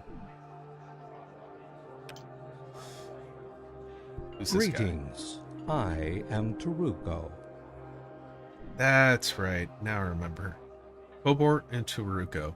So these are all like NPC. This is the way D&D was back in the first edition days, second edition, and so forth. Hirelings. Hirelings was a big thing. You don't really do it anymore because you're just like what are you doing here? Cobort and I are very interested in finding a group to adventure with. I will only join with you if the offer is extended to Cobort as well. We demand full shares, and we only join groups of 4 or less people. Too many people reduce the spoils of adventuring. Please return if you... Yeah, no, we're not doing that. Yeah, hirelings were a big thing, but like in nowadays D&D, you're not gonna do it, right? Because your character is the hero. You can bring some of that back though. There is a guy in here who is not a good dude.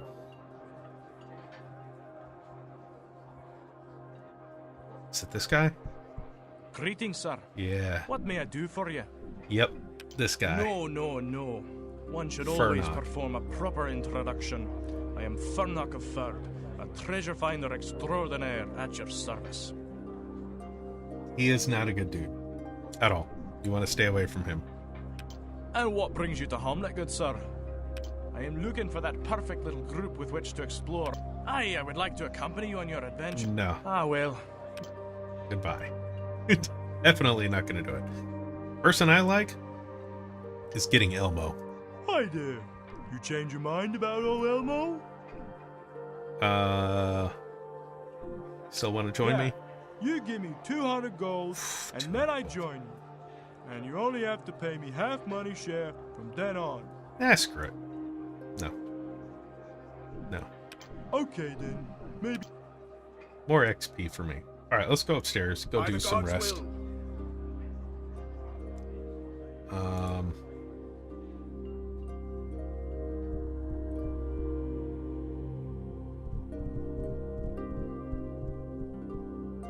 Hold on. Whoops.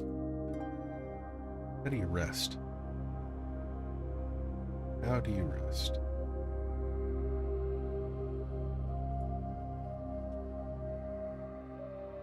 Oh, that way. Okay. Until healed. 2 days. There we go. It's been 2 days. We're going back to the moat house. And all the patrons are still there.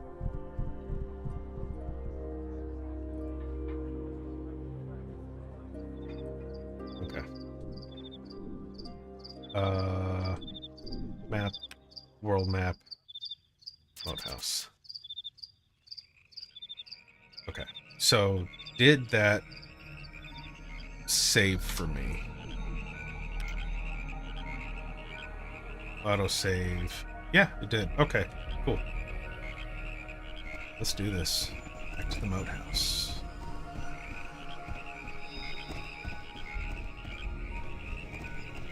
Okay.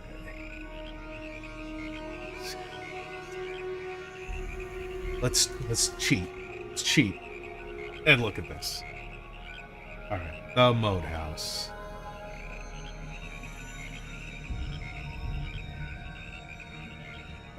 Ruins of the moat house. Upper level encounter key. So you got the pool. Where's the map?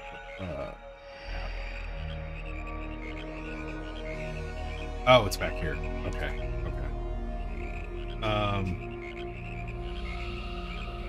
Rotting drawbridge. When the moat house was taken, part of the drawbridge was battered through, and men crossed on planks to gain access to the inner gates. The chains of the drawbridge were broken, and it fell. It has remained thus since. It is strong enough to bear a man, but any mount crossing over may break through and injure a leg. The chance is 50% for a horse, 30% for a mule, and 20% for a pony. The injury reduces the amount to 2/3 of full hit points, rounded up, permanent until magically cured, and reduces movement rate and encumbrance figures to half normal. That's the kind of stuff that was in original D&D.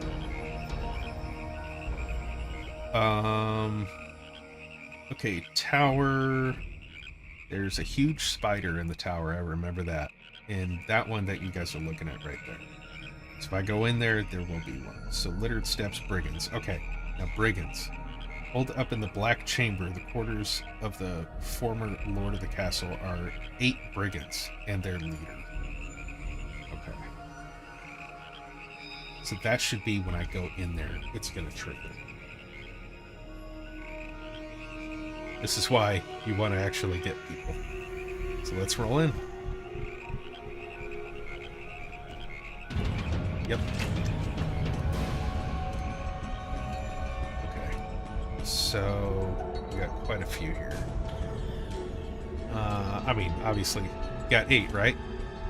1, 2, 3, 4, 5, 6, 7, 8. I don't see any leader yet. Where do I want my guy to go? I'm not going to be able to... Can I charge him? Offense. As you command. Yeah. Oh, good night. Alright, that was good. We got them separated. We are going to move as a group, though, guys.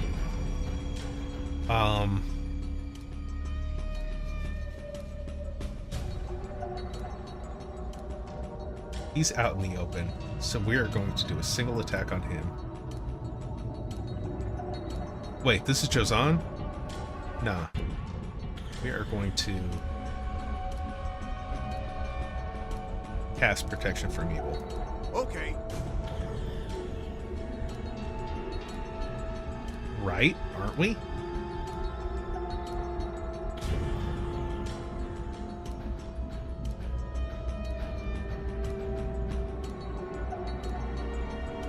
Did he not? What the heck? As you wish. Oh, is it on one person? Right away. Oh, apparently it's on one person. Okay, well, whoops. That's lame. I thought it was an area effect spell. Alright, let's move him this way. As you wish. Okay.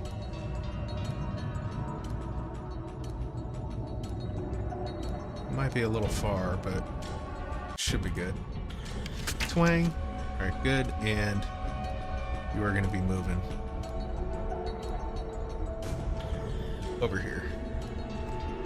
Don't want to go in here. That's the thing. It's like, oh, go in here real quick for cover. Boom, there's a freaking spider. Okay. I don't think sleep will reach. Oh, it will.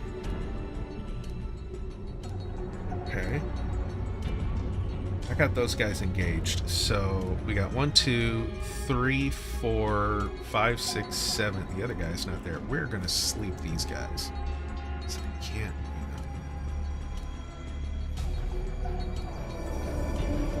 Okay, at least one. Uh-oh. Alright, well, Devis. Shit.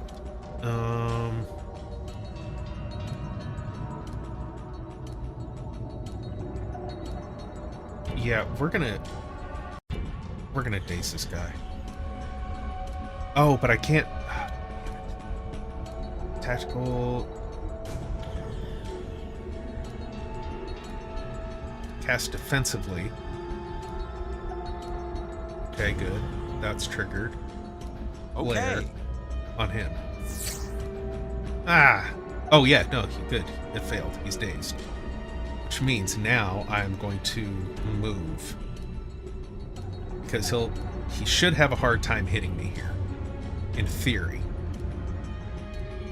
Right away. Like I said, in theory.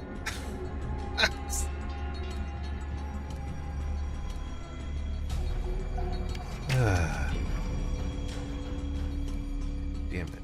So is he dead, or is he dying? Unconscious dying. Alright. Well, we're on Corel, right? Okay, so... Shit. Let's attack this one. Right away. Damn. Alright. And that pretty much... Yeah. Done there, so... Let's do a 5-foot step. That's one of the things about 3rd edition that I did like was it was so tactical, but it was really made for a grid. And that's not good for all D&D games. Yeah, he better miss. He should have like -5 to that. Okay, I need to get over here and heal my dude. Can I cast? Wait, am I casting defensively? Yeah, cast defensively. So I don't think it reaches. By the gods' will. Watch, he's probably gonna bolt. Yeah, I thought so. Oh, phew. Run over there. Alright, he's stable. Right? Unconscious. Good. Let's attack this dude. Come on, hit him. Damn it. Okay. I'm good with him staying there. let's see. My mage is going to move.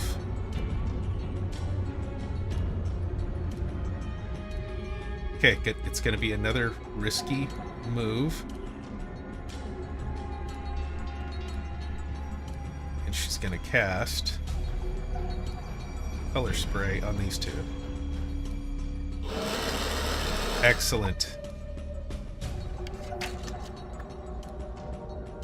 Okay.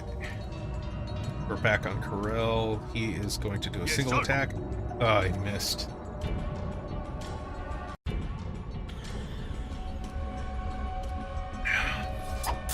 Oh man, come on now. Oh, I'm surprised that he missed. Okay, you just gotta duke it out. What's he at? 4 health? Okay.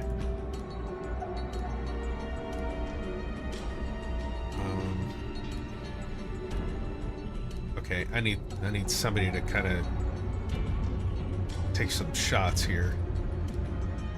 Actually, you know what? Hold on a second. Inventory.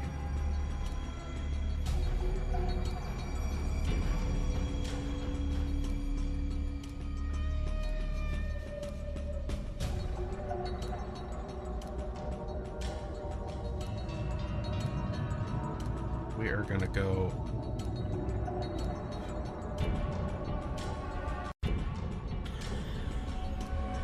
Wait, is that a... Oh, okay, he's dead.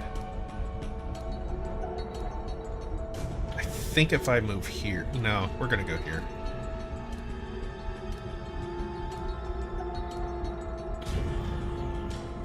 We'll go right there. Alright, girl. You... Let's see if you can hit this guy. Let's see what you can do. Nope. God damn. God damn. Well, so much for that. Yes, sir. Is he dying? Yeah, he's dying. Oh, come on. Oh, good, he is dying. Alright, Corel, you need to get over here, man. Your people are dying. Right away. Oof. Alright, we're on Jozan. Casting defensively.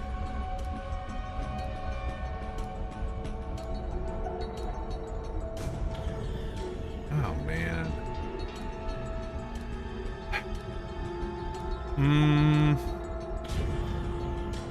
I need the Cure Light Wounds to go on him. Here, hurry up and kill this guy. Okay. That doesn't kill him if you're missing. Let's make a 5-foot step. Right away. Alright.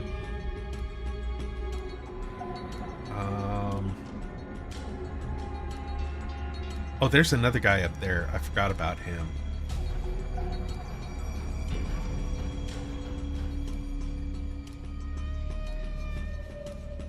Let's go. No. Let's go here. He's badly injured. I'd rather still try and get this guy. Okay. He's near death at 6. Can I charge him? No, he's too far. Right? He's too far.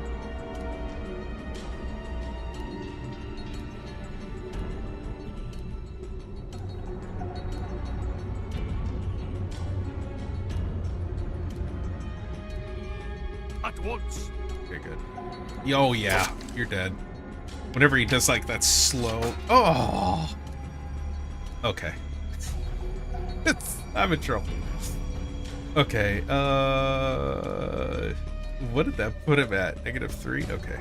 We are going to cast Cure Light Wounds on my big fighter. Okay.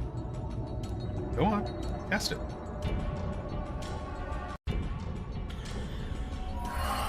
Oh, good. Give him 10. Sweet. And then Josan, I need you to move. We got to take this dude out.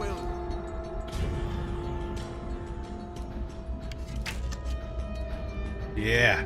Get up, man. Still can't charge? Damn. As you command.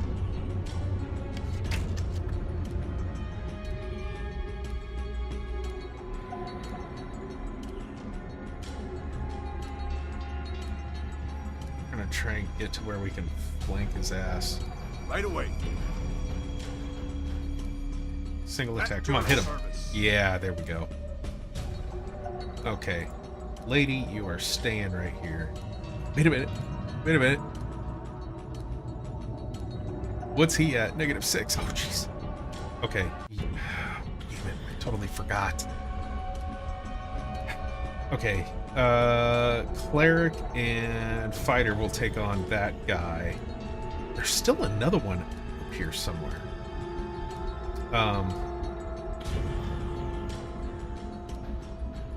I need to... Is it aid? Tactical... Is it aid another? Wake up? No.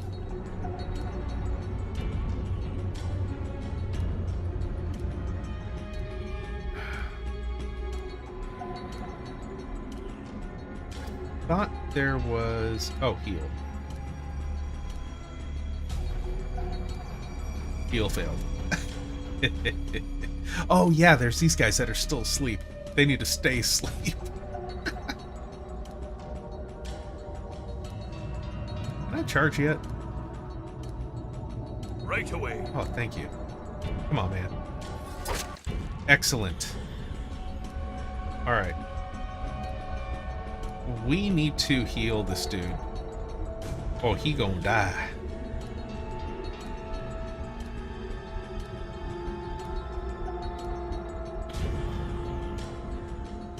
Is it not? At your service.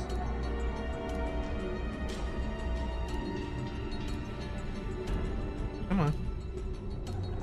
Okay. All right. I can't do anything now. You gotta try and heal him, so you are going to do the same thing. Come on, stabilize him. Yeah! Alright, stabilized. Okay.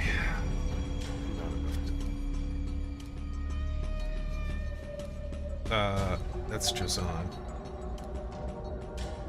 Okay, so... Oh wait, no.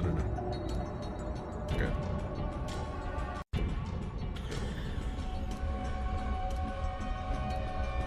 Alright.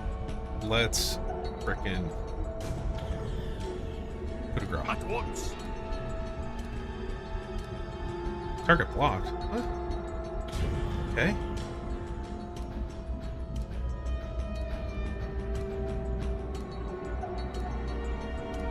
By the gods' will. They're prone, so I should hit. Yeah. Prone, stunned. Yeah, okay.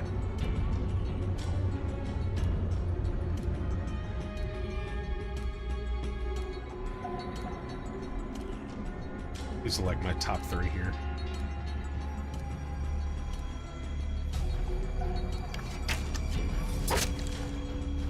Oh, did he try and get up? Oh, he did. And he's still alive? What? 5-foot step. Okay. Try and get behind him. Okay. Yeah. Cut his ass down. Alright, is that it? I think that's it. Wow. I can't believe I survived that. Of course, I have 2 unconscious people. Let's see.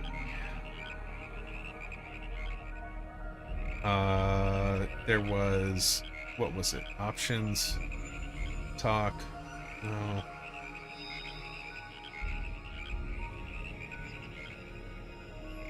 There was something that was like...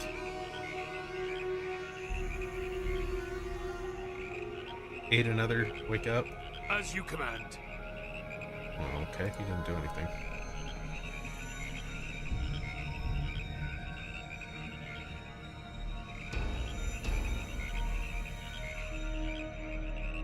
And you certainly do not want to sleep here. You'll just keep getting attacked.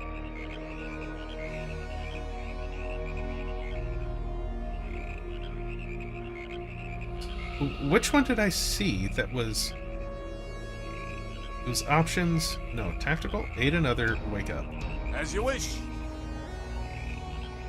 Did he wake up? No. Shit. What happens if I... Can I take the bodies? I don't know if I can or not.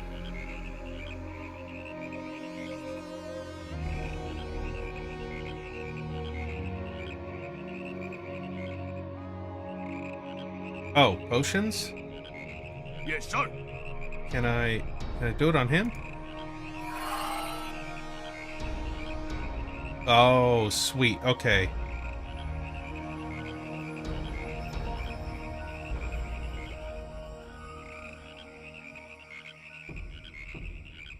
As you wish. Where's my other one? There we go.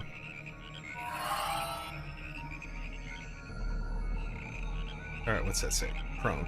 Okay. Well, come on. Wake up.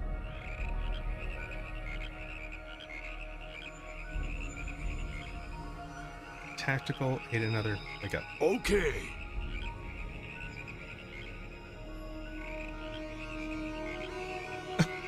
This guy moved. Can't while prone. Well, get up!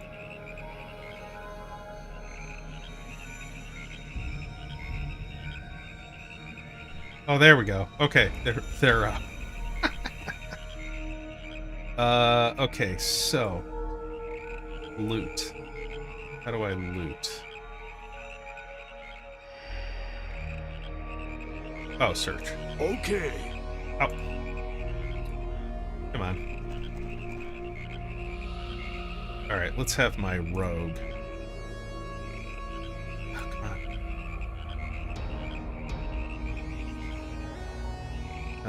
Nothing found. Oh, there we go. I don't need anything else.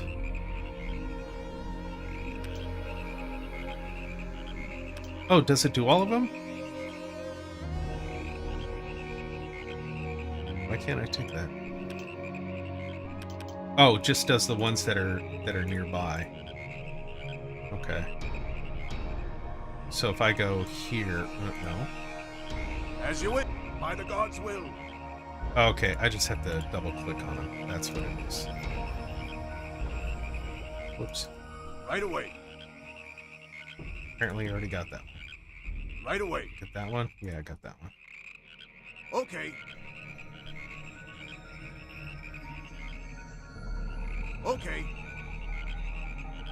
Come on. Right away. There we go. Yeah, I'll take those arrows. All of them. Is there another guy over here? As you wish. I'm gonna take that. Take those arrows. Or crossbow bolts. That's what they are. By the gods' will. Okay. Who's got the bolts? He's got them. So does him. So we'll do...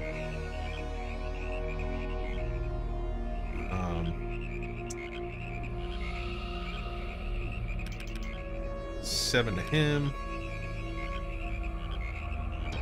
7 to her. And 14 to him. Okay. We do not want to rest here. So, we will hit the right key. World map. Go back to a safe place. I think you can get, what is that? Attacked? I think you can. I can't remember. Okay. How did I rest?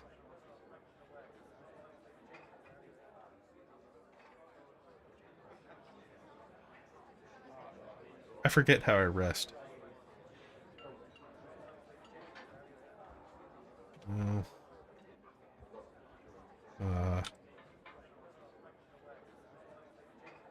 Did I go upstairs?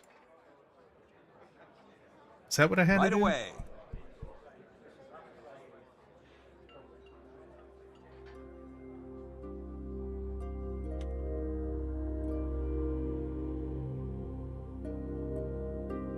Tactical, no. Options, no.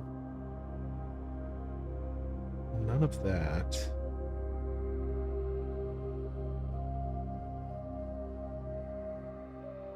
At once. How did...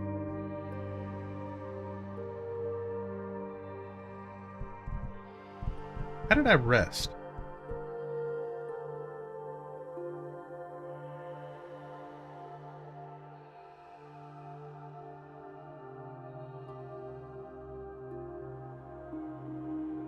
How the heck did I rest? Is it R? R. That's what it is. R. Okay. You're currently set to simply pass time. Really? While this is similar to resting, you do not regain hit points. Oh, no. I'm set to passing time? If you would like to rest, it is suggested that you find a local inn or other place. Oh, I'm supposed to... That's right. Okay. You actually have to pay for the room. Forgot about that. Alright, so let's... Hello? Yeah. Do you need anything? Yes. What can I... Interested in a I've room. got space. There's the 2 Yes, gold. sir.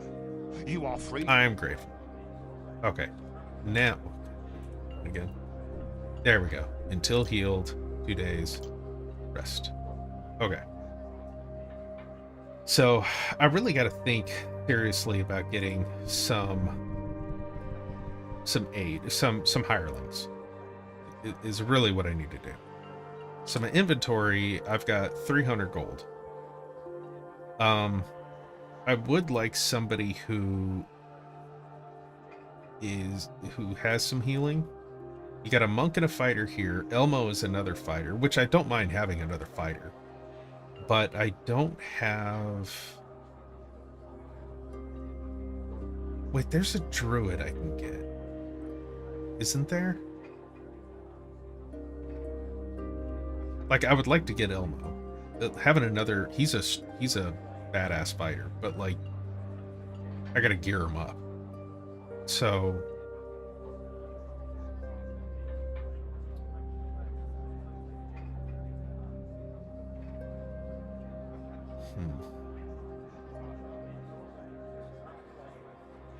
I don't have the stuff to gear him up. I have an axe for him, but I won't be able to afford the armor either, so I can't get him right now. You don't want to get Furnock. Like, he's a great rogue and all, but bad juju. And I can't take these guys because you have to drop one of your party members to take them. Let's go see if I can find the druid. Oh, wait a minute.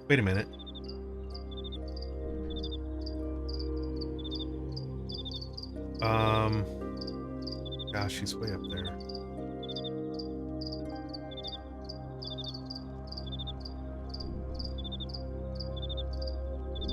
Where is the druid?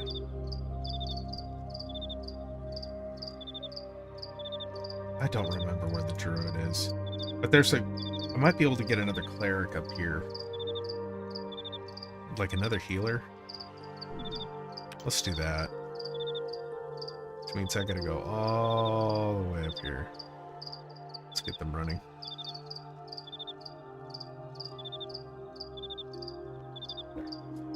And then you kind of... gotta sit here and you just kind of wait for them. I don't.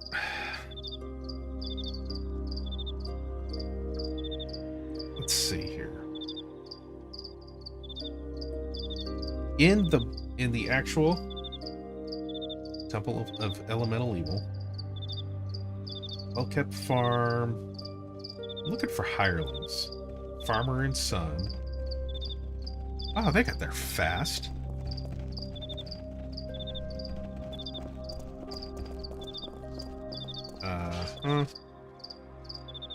Small sign. Okay. Let's go here. Let's see if I can get a cleric or something.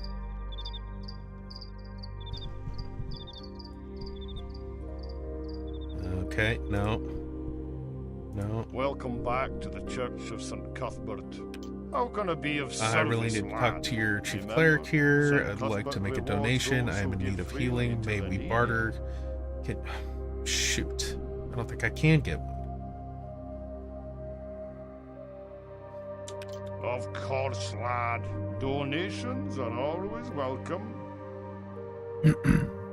Please accept my deepest gratitude for this most kind and How can I be of service, lad? Remember, St. Cuthbert rewards those who give freely to the needy. St. Cuthbert of the Cudgel is the god of retribution. It is important that all who follow him obey the laws of the land. Our church here helps those who stray from the path of lawfulness. Yeah, no. Woman, man. Let's see what's over here. Maybe there's somebody up here.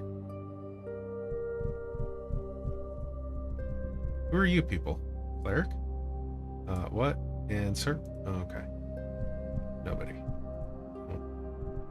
No. I bet there's shit I could loot up here. Here. No, can I click on that? Ah, damn it. Why am I not going down? As you command.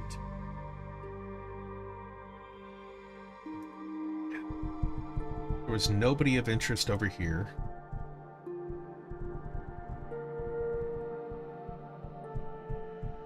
But there's nobody of interest over here.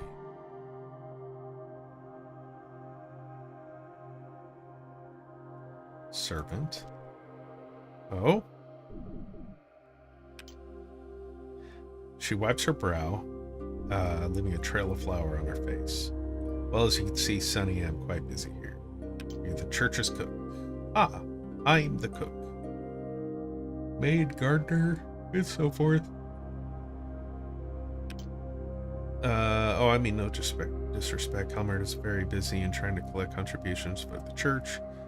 Turgeon is a bit of a stuffy fusspot, but he has a good heart. I do miss the whomever. Calmert collects the money for the church. What happened to Canoness anyways? Okay, she was... Okay. Heard she was on a sabbatical, so Canon Tershon replaced her temporarily. May I impose upon you to answer more questions? Yes, I want to know about Tershon. Why does Calmert ask for donations so much? Remind me, please, what happened to... No. Oh, hear that ding? I just got some. Oh, Calmert is a regular zealot for donations, he is. Always so anxious to get more funds for the castle. But he hasn't had time to visit the miller and get the flour he promised. How much flour do you need? Oh, geez. Really?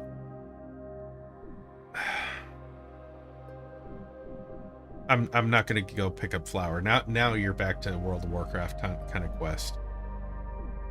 Bernie and Rufus must be important to warrant that kind of reward.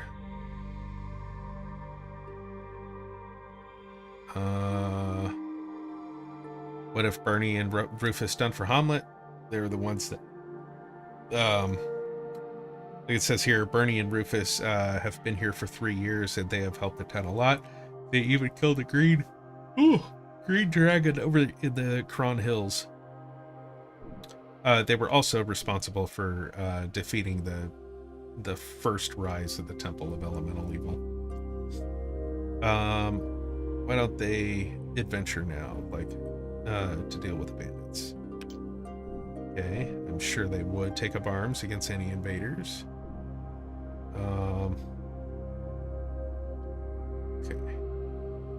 Okay, I'm done with this lady. I'm not picking up flour for you. Thought you were going to give me somebody that I could work with. I want to find Turjan. That name is very familiar to me.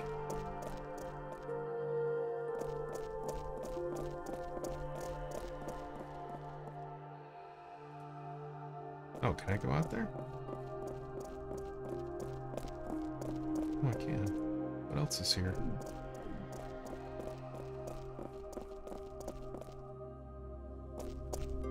Oh, that's it? Oh, come on now. Alright, let's go. Yes, sir. Well, I thought there was going to be somebody. None of these jerkies are Turjan. Right? None of them. Well, I never spoke to these people. Man, woman. Oh, I did talk to them. Darn it. Yes, sir. Alright, well. Oh, with other area. I want to go to the other area. Will do. So I guess back to the moat house. Do I get Elmo?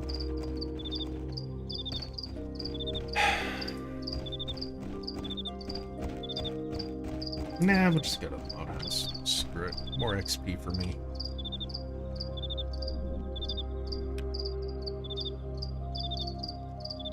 There was also, like, obviously you keep talking to a bunch of people, you're going to get quest here. There's like this super deadly one that's over here, or maybe it's back over here. Would die so much every time I went there. I think that is, hold on. I think the temple,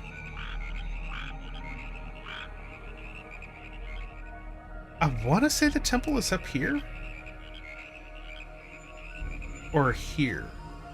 And Nulb is here. There's the town of Nulb is here, I think. Which is also another bad juju kind of place. Alright.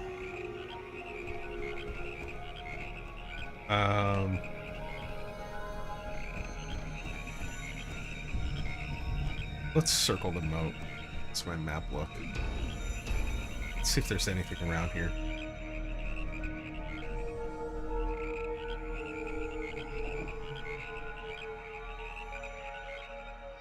That was a little bit of a jump scare. Yeah,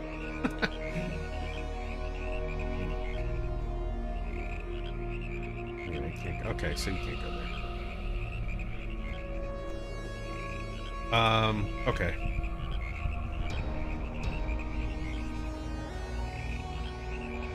We are going to... Oh! Shoot. Okay. Ouch! Web to me already? That's not good. I am webbed. Okay, well then just start attacking.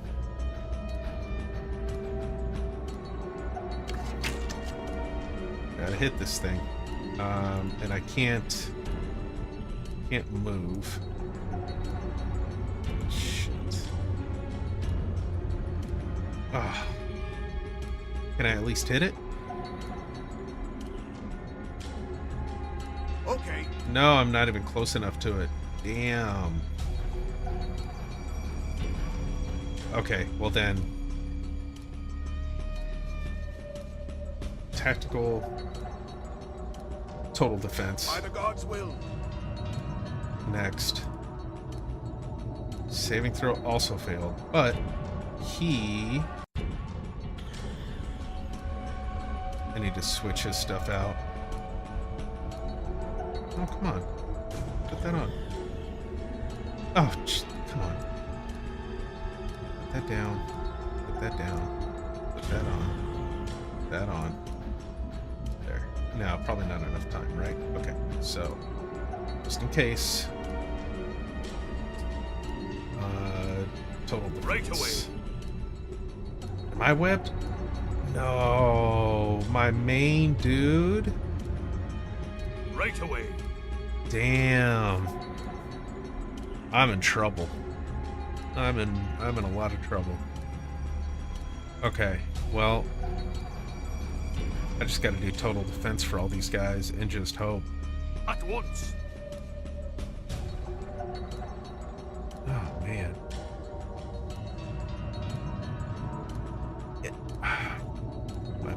I'm hard too. Shoot. Every single one of my dudes are webbed. Where is he not? Wait, what's this? Oh, okay. He's got to switch over his stuff.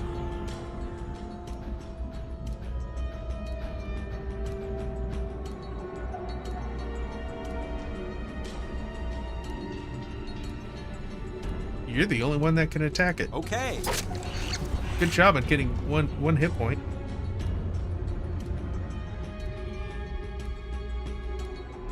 Okay. I'm still webbed. For some reason it says not enough time to attack. Why?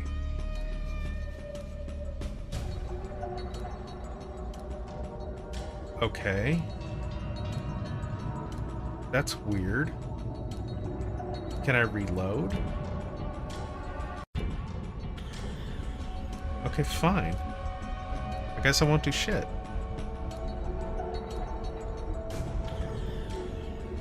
He's still stuck.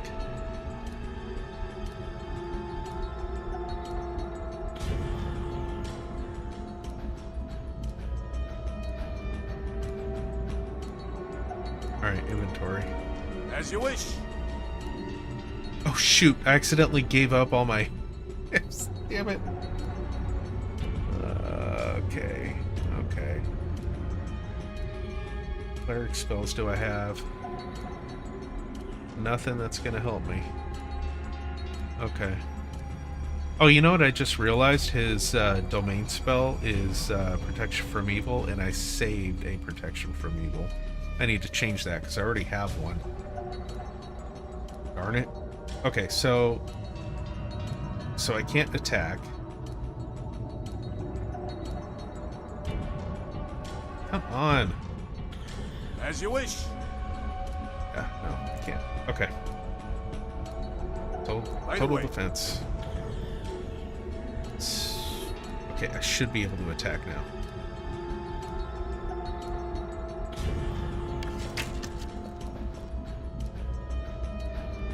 Does my main fighter have something to shoot? No, he does not.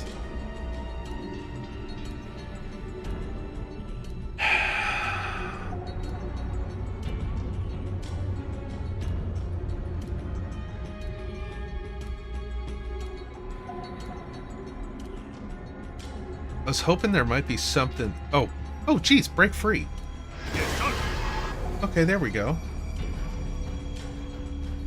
Can I move? Oh, jeez. Okay. No, I can't move.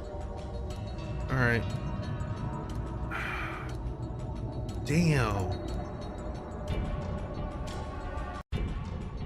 Alright, well, let's make a 5-foot step there at least.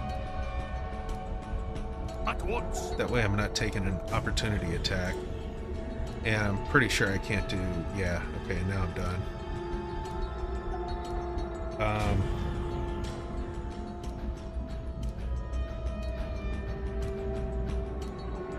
Shoot, man, just... I'm off. Keep attacking. Ouch. I bet he's poisoned too. No? Okay. What kind of dying? -1? I got time.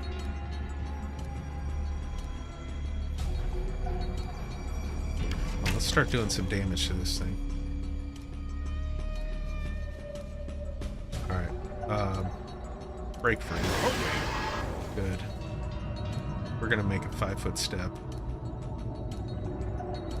right here so I can heal my guy when I need to. And too much time has gone by, so I can't attack.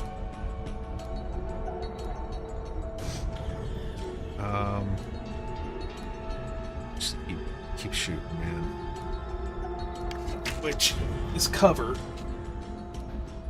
It's actually a difficult shot for him. Per these rules. Alright. I need a 5-foot step. Come on, just... As you command. Target 2... What?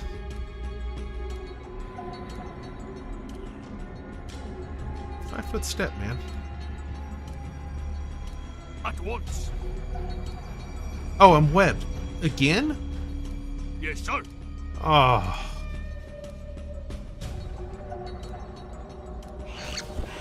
This bucket.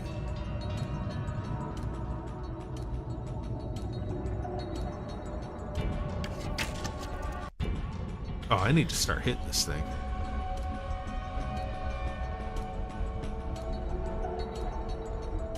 Okay. By the God's will. There we go. Let's frickin' hit it. Okay, so he's webbed. I'm not gonna move him. It's a difficult attack, but he can hit it. Alright, man, come on. Break free. Right away. Move. Give me a 5-foot step. Okay. There. Now, probably can't attack, right? Yeah. Okay, next round I can. And I get hit. Oh.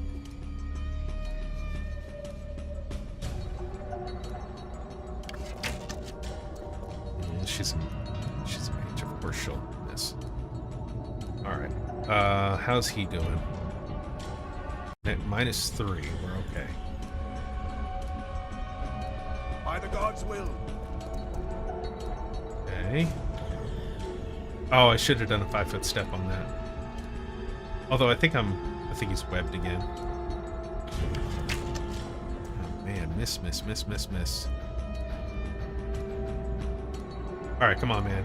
Big money. Big whammy. Yes, sir.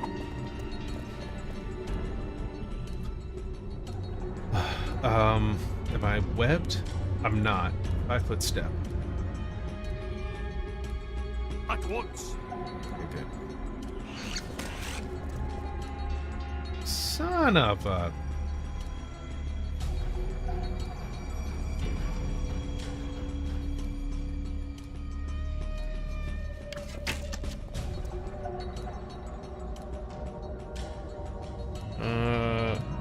What's Corell at? -1, okay. And he's at -4. It's badly injured at 12 health, so it probably has 20? By the God's will. I can't hit this thing. Here, make a...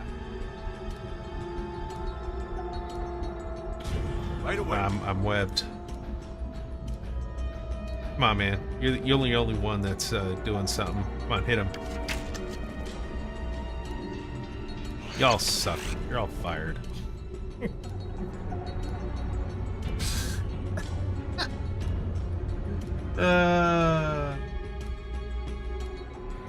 This is when you're like, crap. Did I save the game? Yeah, I did. I guess I should have been using spells. Oh well.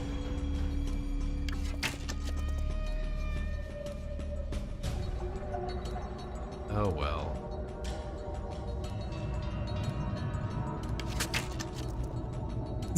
He's like, I'm doing 1 hit point at a time. God, that thing's got a reach.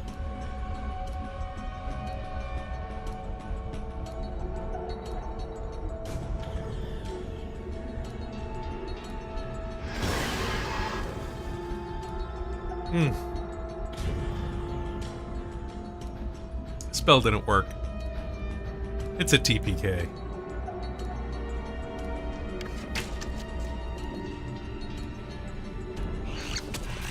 Yeah, he's down. Alright, well, lady, let's see if you can see if your color spray works.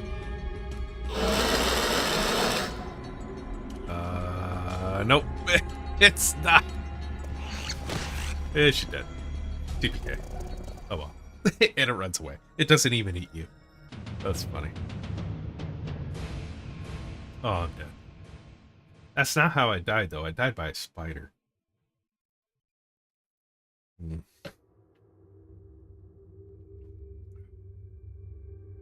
Swear. That's about how it goes in the real one. 1 second here. Let me move this back down here. All right, there we go. That is Temple of Elemental Evil.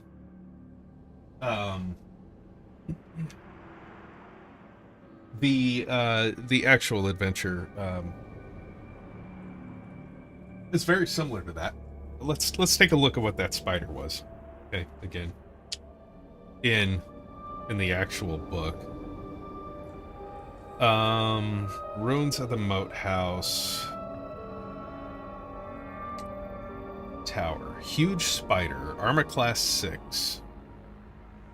Which, being level 1, everybody has a THAC0 of 20. So all you need to roll with a AC of 6. The way that worked is if it's a positive number, all you're doing is subtracting the number, right? So all you needed was a 14 to hit that thing. Has a poison. It's only D6 damage. Man, I felt like it was doing a lot more than that. +1 bonus to saving throws. Its movement is 18 feet. It says its hit points are 14. So, I don't know. I kind of feel like that was a little bit tougher of a huge spider. But it was 3rd edition rules. You know what I mean? So it's a little bit different. But this adventure, man, this adventure is really, really cool. Especially when you start getting into the cult and learning about that. It's really awesome. But the thing, what is it?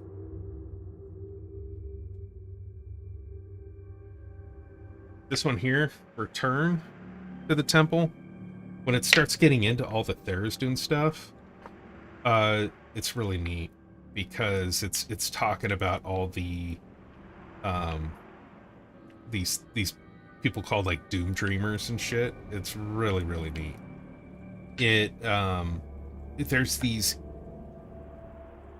There's these guys that are so insane that they peel off the flesh of their face and it gives them power. I wonder if I can find them. There was Imix, Fire Node, and all that kind of stuff. Where were they, man? They were... It's like they have this ability, it's insanity bonus. It's like you get to apply an insanity bonus. And I was like, well, does that mean we can have a sanity bonus? Like, we're sane people, but honestly, no, we're not sane people because we're in this place. Like, look, this image here. Here, let me make my webcam a little bit bigger so you can see this.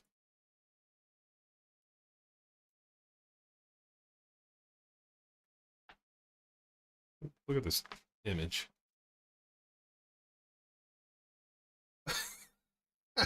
Like, dear God, what's happening here? Corpse bomb. Yes, corpse bomb. The body. Oh, whoops. The body of some poor human. Fetishes stitched into his flesh, and symbols carved into his skin, hangs in an upright spread eagle position by wire, blocking the central portion of the tunnel. His mouth is stuffed with what looks like plants, and his eyes have been removed, replaced by sparkling stones. It's like, you'd see that and you'd be like, I'm out of here. Trap. This hideous display is a trap. Disturbing the body in any way, even touching the wires, causes it to explode in a grisly mass of flesh, bone, and insects, which are crammed within the corpse. Getting past the corpse and the wires without touching anything requires a dexterity check, armor check penalties, and size modifiers for AC, blah, blah, blah, blah. The bugbears in 161 know the passphrase. So yeah, so that is a corpse bomb. Because of the position of the northernmost corpse bomb and the tunnel slope downward, if the ore cart is coming, okay. Yeah, there's all sorts of, in this one, Return to the Temple of Elemental Evil, there's a lot of real sick shit. It's such a great adventure. Trying to find where the Doom Dreamers are. I think the Doom Dreamers were the ones that peel off their faces. Like, as they rend their own flesh, they're casting powerful spells at you or some shit. Like, it was just so gnarly. If I can get my daughter into D&D, I am running this adventure. Like, she will go through all of Temple of Elemental Evil.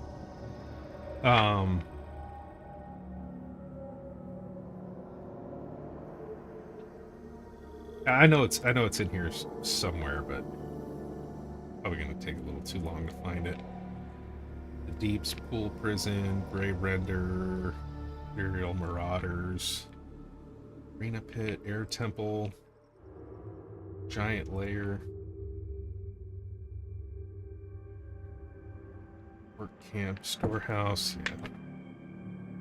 I mean, there's so many maps in here. Like, there's so much stuff to it. But yeah, it was fun. Now this one, the Forgotten Temple of Tharizdun. I want to be careful with this because, like, this one here is in really, really good condition. This is the one. One of these days, I will spring this upon my own players. And like I said in the beginning of the stream, this adventure is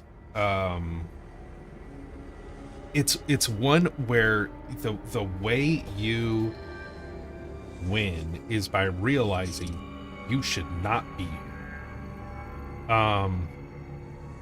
It's kind of funny. Look at this image. It's like, oh, okay, it's the KKK. But yeah, the way it is, it's like, okay, so there's all sorts of traps and just like screwed up creatures and whatnot, but you're finding treasure, so you're like, oh well, let's keep going, but then you get to this thing, you get to the Under Temple.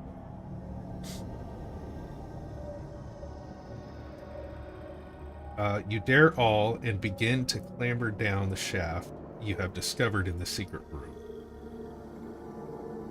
After what seems an endless climb, you notice the air growing colder and your light sources dimmer.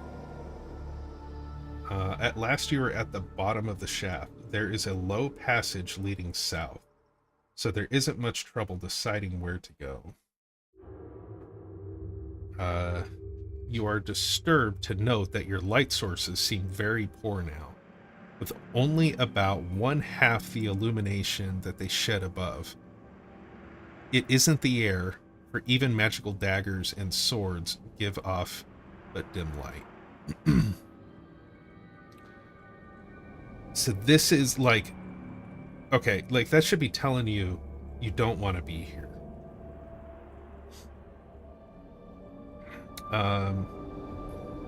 small chamber. You have come but 40 feet south down the passage. The 10-foot wide walls of rough black volcanic stone widen here where 4 passages meet. Before you, the walls seem to waver and turn purple. A voice of incredible basso sort speaks out of nowhere. Look above you to know your fate. You cannot resist an upward glance. The ceiling is of transparent, seemingly infinite purple. Swimming through this universe of violet hue are glowing black runes. In a moment, you can understand them. Those whom I find unfit, I place on my left, say the first set. The next set states, those who succeed, I place on my right. Lastly, the chosen may come before me. The ceiling quickly fades to black and all is normal. If there is such a thing in this place, once again. Okay, so it kind of goes on. There's a shadow demon. There's another chamber. And then you get...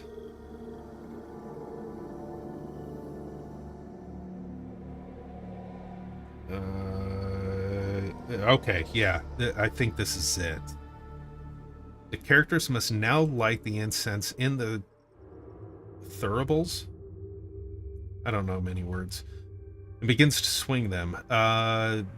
They must also light the torches cones.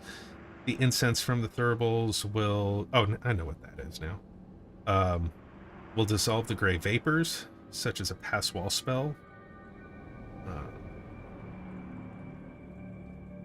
The party must pass through this archway and down the steps of deep lilac, which they can see, being careful not to touch the core of black.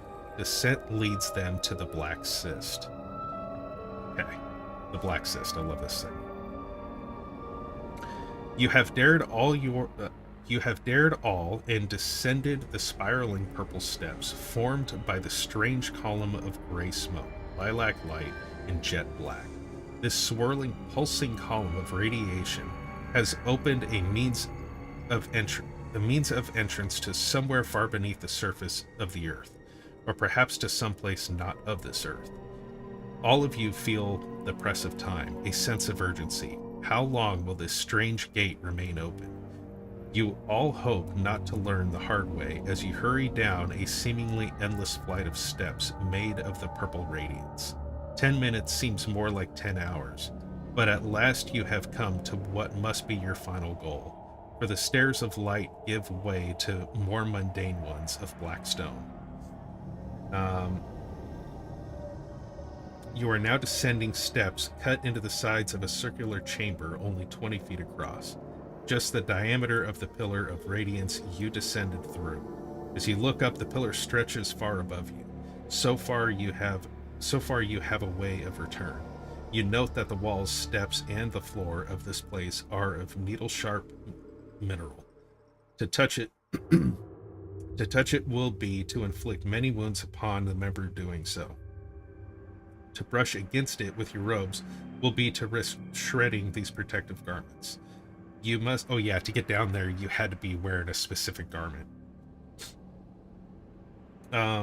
You must be careful. There is an opening about 12 feet wide in the south wall. You see space beyond it, and you head for it. This place is cold. Exposed flesh immediately takes 2 to 12 points of damage. 2d6 damage. The cyst. As you enter the hemispherical chamber of some 40 feet in diameter, the name of the place comes unbidden to your minds. It is called the cyst, the black cyst. From where you stand near the entrance, your iron torches cast only a faint light to where some form lies near the center of this place. This shape is so black that it is absolutely lightless, and it seems to absorb all the radiance from your torches. As was true in the entry chamber, so too here, all is needle rock. If by some chance a player allows his or her character to contact this stone, subjecting his or her robe to its cutting qualities, the robe will take 1d6 damage. The character wearing that robe will, in turn, take that many points in cold damage. And then...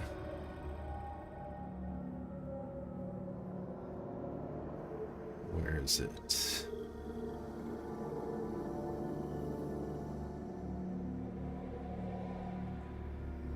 No, it's in here.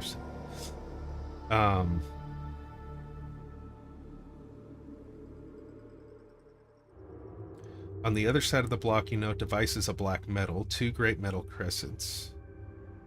No, that's not it. Okay, only by speaking the name Tharizdun will these containers open. Okay, that's to open up those things.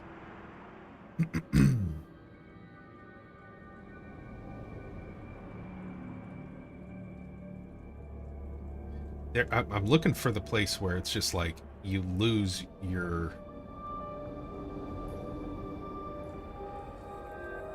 you lose like your absolute mind.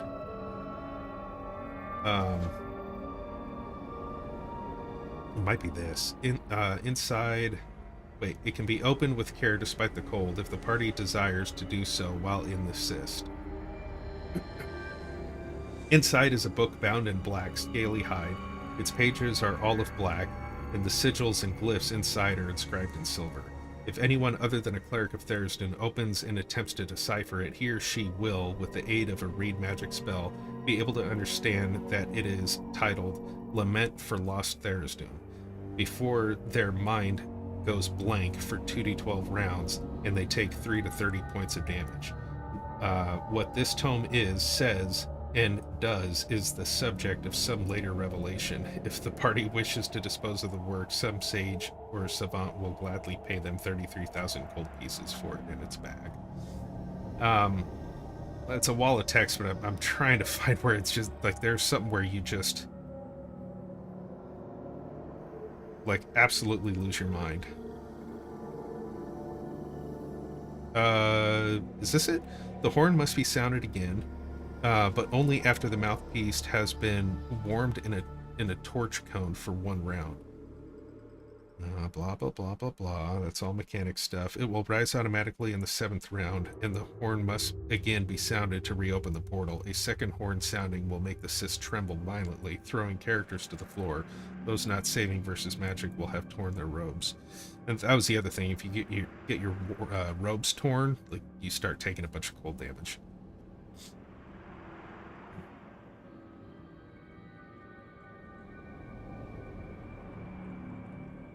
Yeah, it's in there, but yeah, it's a trippy adventure.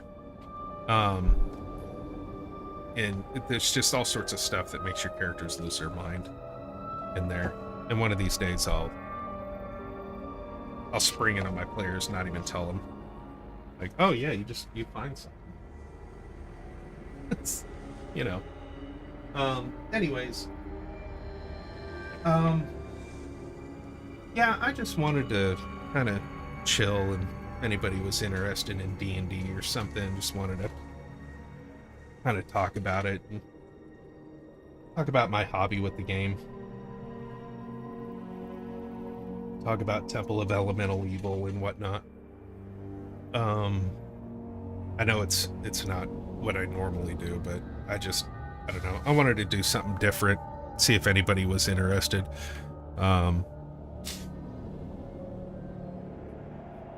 I don't know when I'm going to stream next time. I'm not sure I'm going to be able to stream next week. I am running my D&D game. Oh, you know what? I'm going to show something here.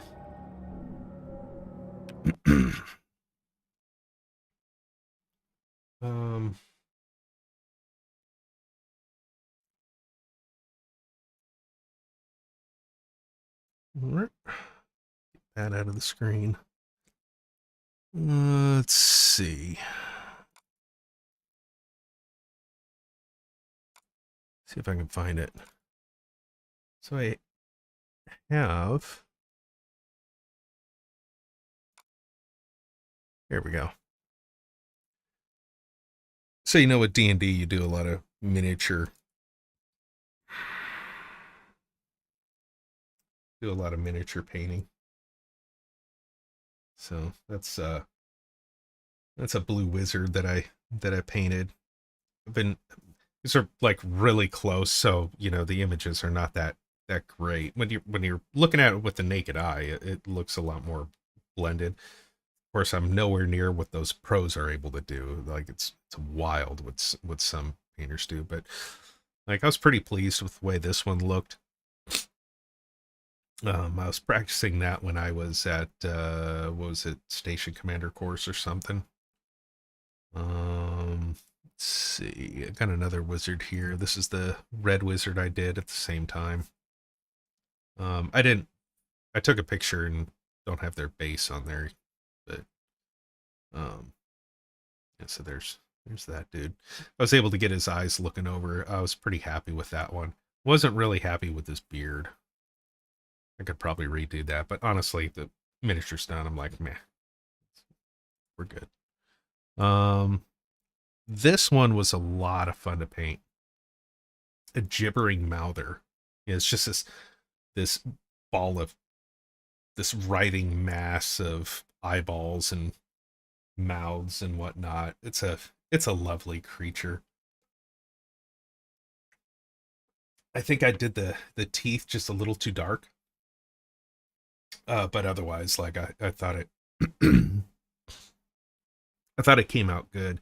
I'm glad I did this, but for all the eyes, what I did was I painted them red first, because I knew all the red would get here. And then I went over it and painted it white, and then I did like a little red glaze on the eyeballs. And I liked it because like the way it kind of came out as if the eyes were not sore, but I mean, you know, when your eye itches and your eye gets a little red or whatever, you're scratching it a lot. I liked how the little things on the tongue came out. I was really happy with this one. I really like it. It was really fun to paint.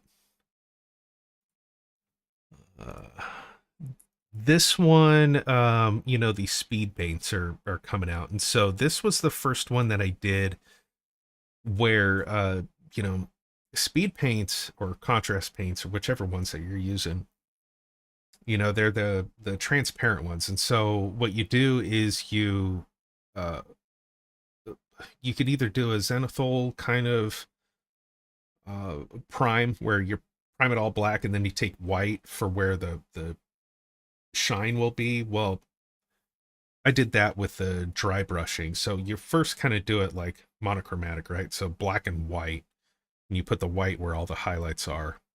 And so when you go over with the colored paint, the transparent paint, it lays over and you get all the highlights, right? That's why his chest here is dark, but top of his head is brighter, right? Whereas if you don't do this technique, it's very easy where his chest, even though it's not in where light is, it would be the same color as this, unless you're really good with like your colors and whatnot. But this one I was also really happy about. You know, the pig looks dirty, mangy. He looks all mangy and dirty. I really like that one. It was fun to paint that one.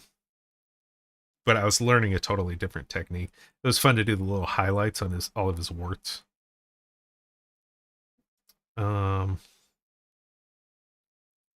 Really happy about this dog. I thought the blends on transitions with the brown and whatnot. Of course, you got some pooling here because I'm not a pro, but otherwise, I think it came out really well. Saddle I think was okay, although I don't like. I should have went with the brown color here, not this gray. I shouldn't have done that. This is one of my friend's characters. Again, kind of a bad image. I was trying to practice with like glow effects. I was trying to make this look like it was bright. It kind of worked. I don't like. Could have been better, but I'm learning the technique.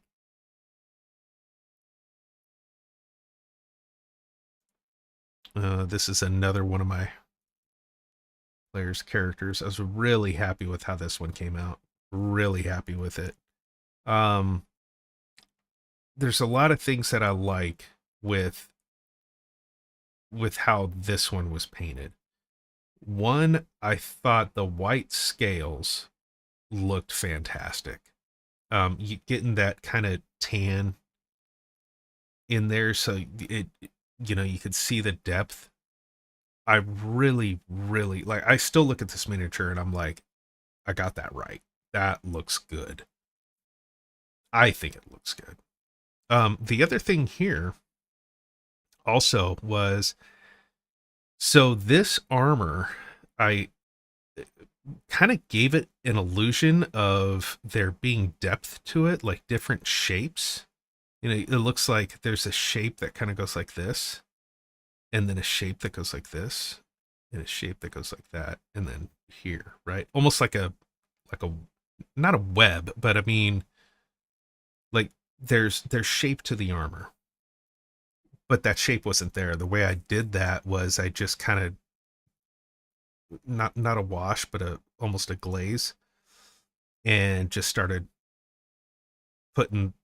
making it a little bit darker, and I thought that came out really good.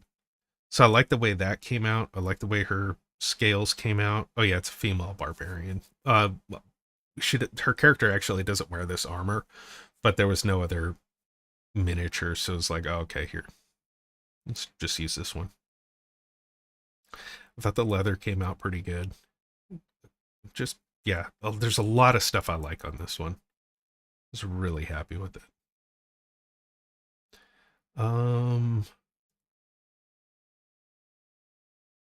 This is my most recent one. And this one, so happy with how this one came out. So it's an ogre zombie. Really, really pleased. So it took a long time for me to paint this one.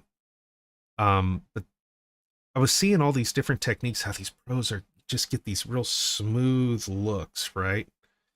And they use such little paint as they're going over it. I'm like, well, I think they do it this way.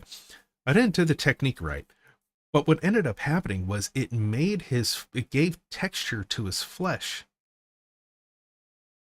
And I like that because the flesh looks old, and it looks dead. In my opinion, it looks dead. The flesh looks dead. And that's what I wanted. I wanted more of a grimdark, not a cartoonish gray.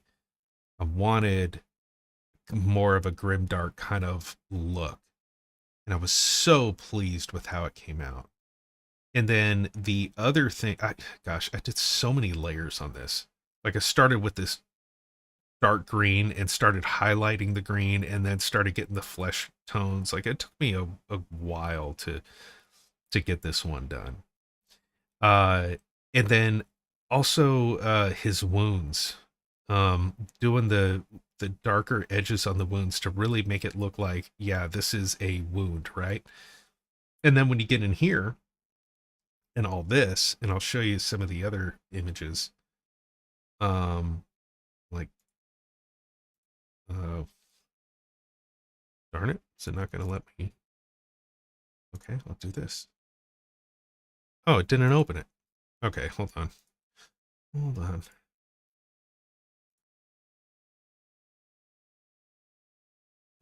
This one.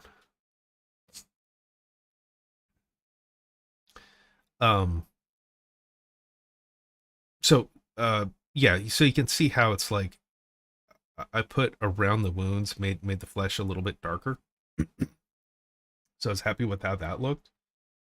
But this effect, what I ended up doing is I always do what is it, like a matte finish. But when I did the matte finish, this ended up looking flat. It looked dull. I was like, that should look wet.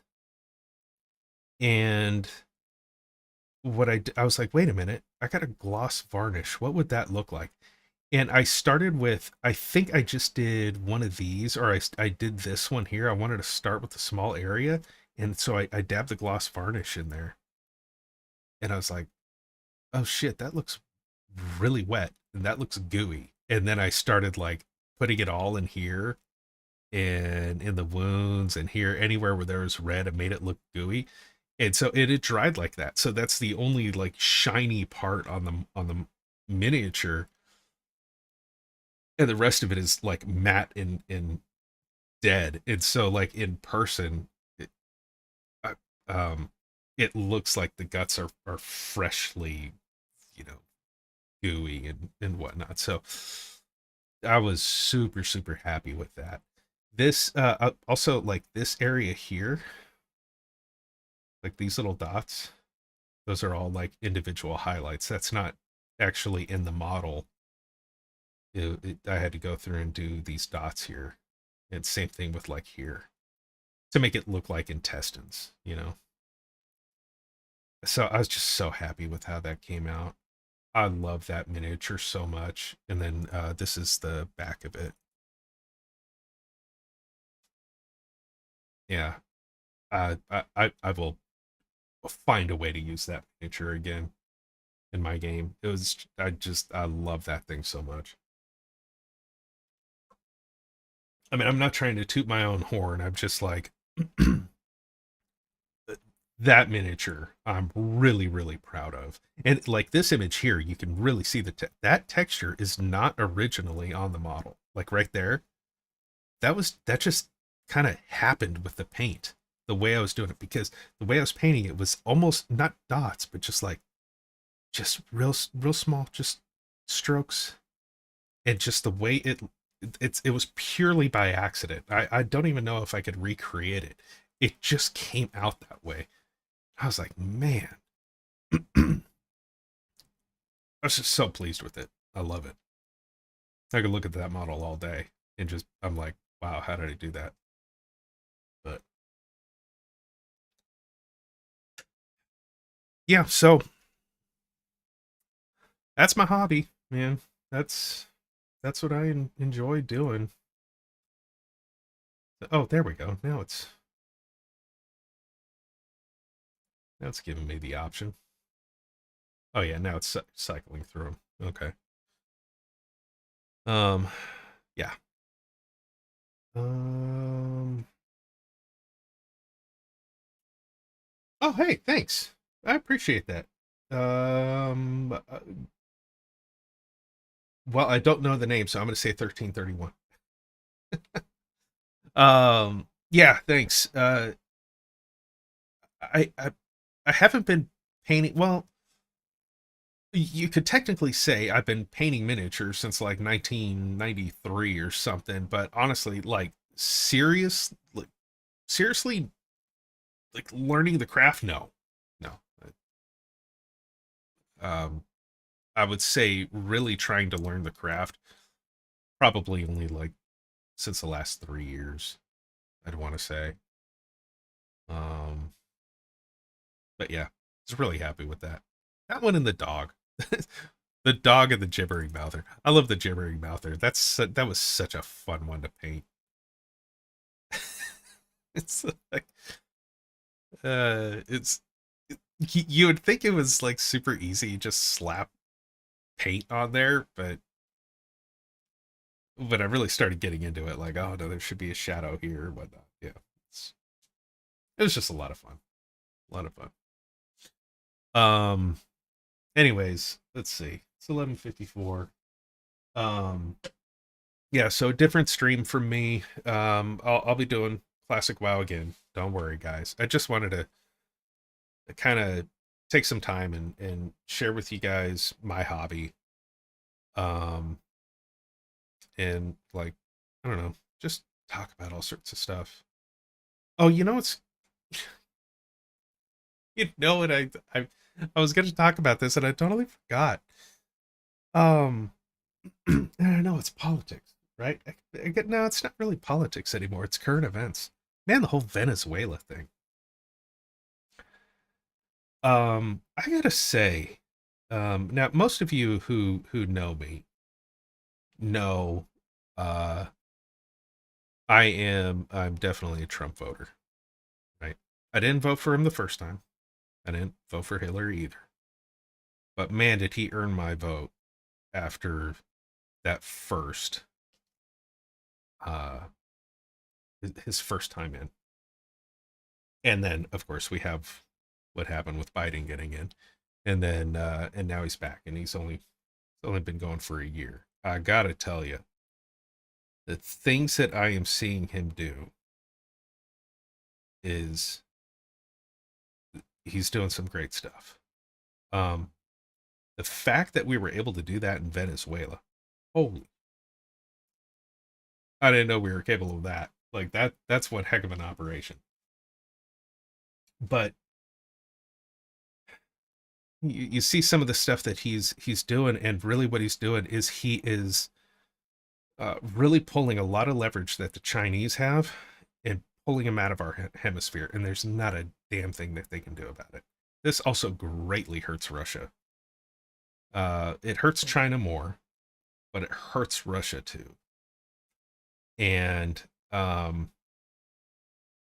one thing that is truly incredible about it is if he is able to keep this going and he's doing what he's doing with energy, we are going to be sitting really well, because the name of the game is who's going to have AI. We better make sure we got it. We better make sure we're the world's go-to. We're getting minerals and all that kind of stuff. That's another big thing about Venezuela. They got a ton of minerals. And there was a guy who used to watch me before I had to stop streaming for a good while. He was from Venezuela, and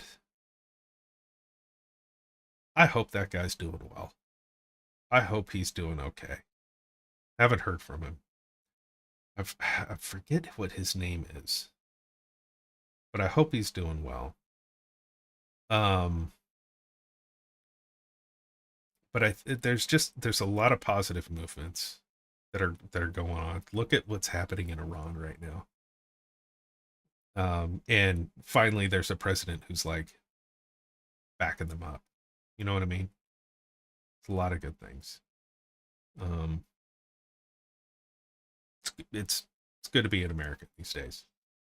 Good to be well, I mean, it's always good to be an American, but I mean, things are going good. Yeah, there's the chaos with the whole ICE thing, but Democrats and whatnot, the left, they always are gonna resort to violence. It's just what they do when they can't get their way. But anyways, well, this was fun. This was a different departure for me. Hopefully the few of you that were here enjoyed it. Seeing some of my hobby. This is the direction that I do want to go, but it's going to be on a different channel. I already have the idea of the name and whatnot, but for anybody who's interested in that kind of stuff, D&D and whatnot, whenever I get that started, I'll let you guys know and be like, hey, yeah, just come on over here. So, but yeah, I'd say that's about it. So, thank you very much for joining me. Next time we'll be back into World of Warcraft Classic, and should be doing some dungeon runs is what we should be doing. So we'll do, hopefully, not Wailing Caverns. What am I thinking of? It's one of the ones in Razorfen Crawl. Yeah, I think it's that one. Yeah. So we'll probably do that one. Black Fathom Deeps, hopefully. And we'll go from there. So, anyways, thank you very much. Oh, gosh, I don't have any music playing at all, so I guess we'll just go ahead and close it. All right, guys. Much love. I'll see you guys in the next one. Thanks for joining me. I can't find there it is.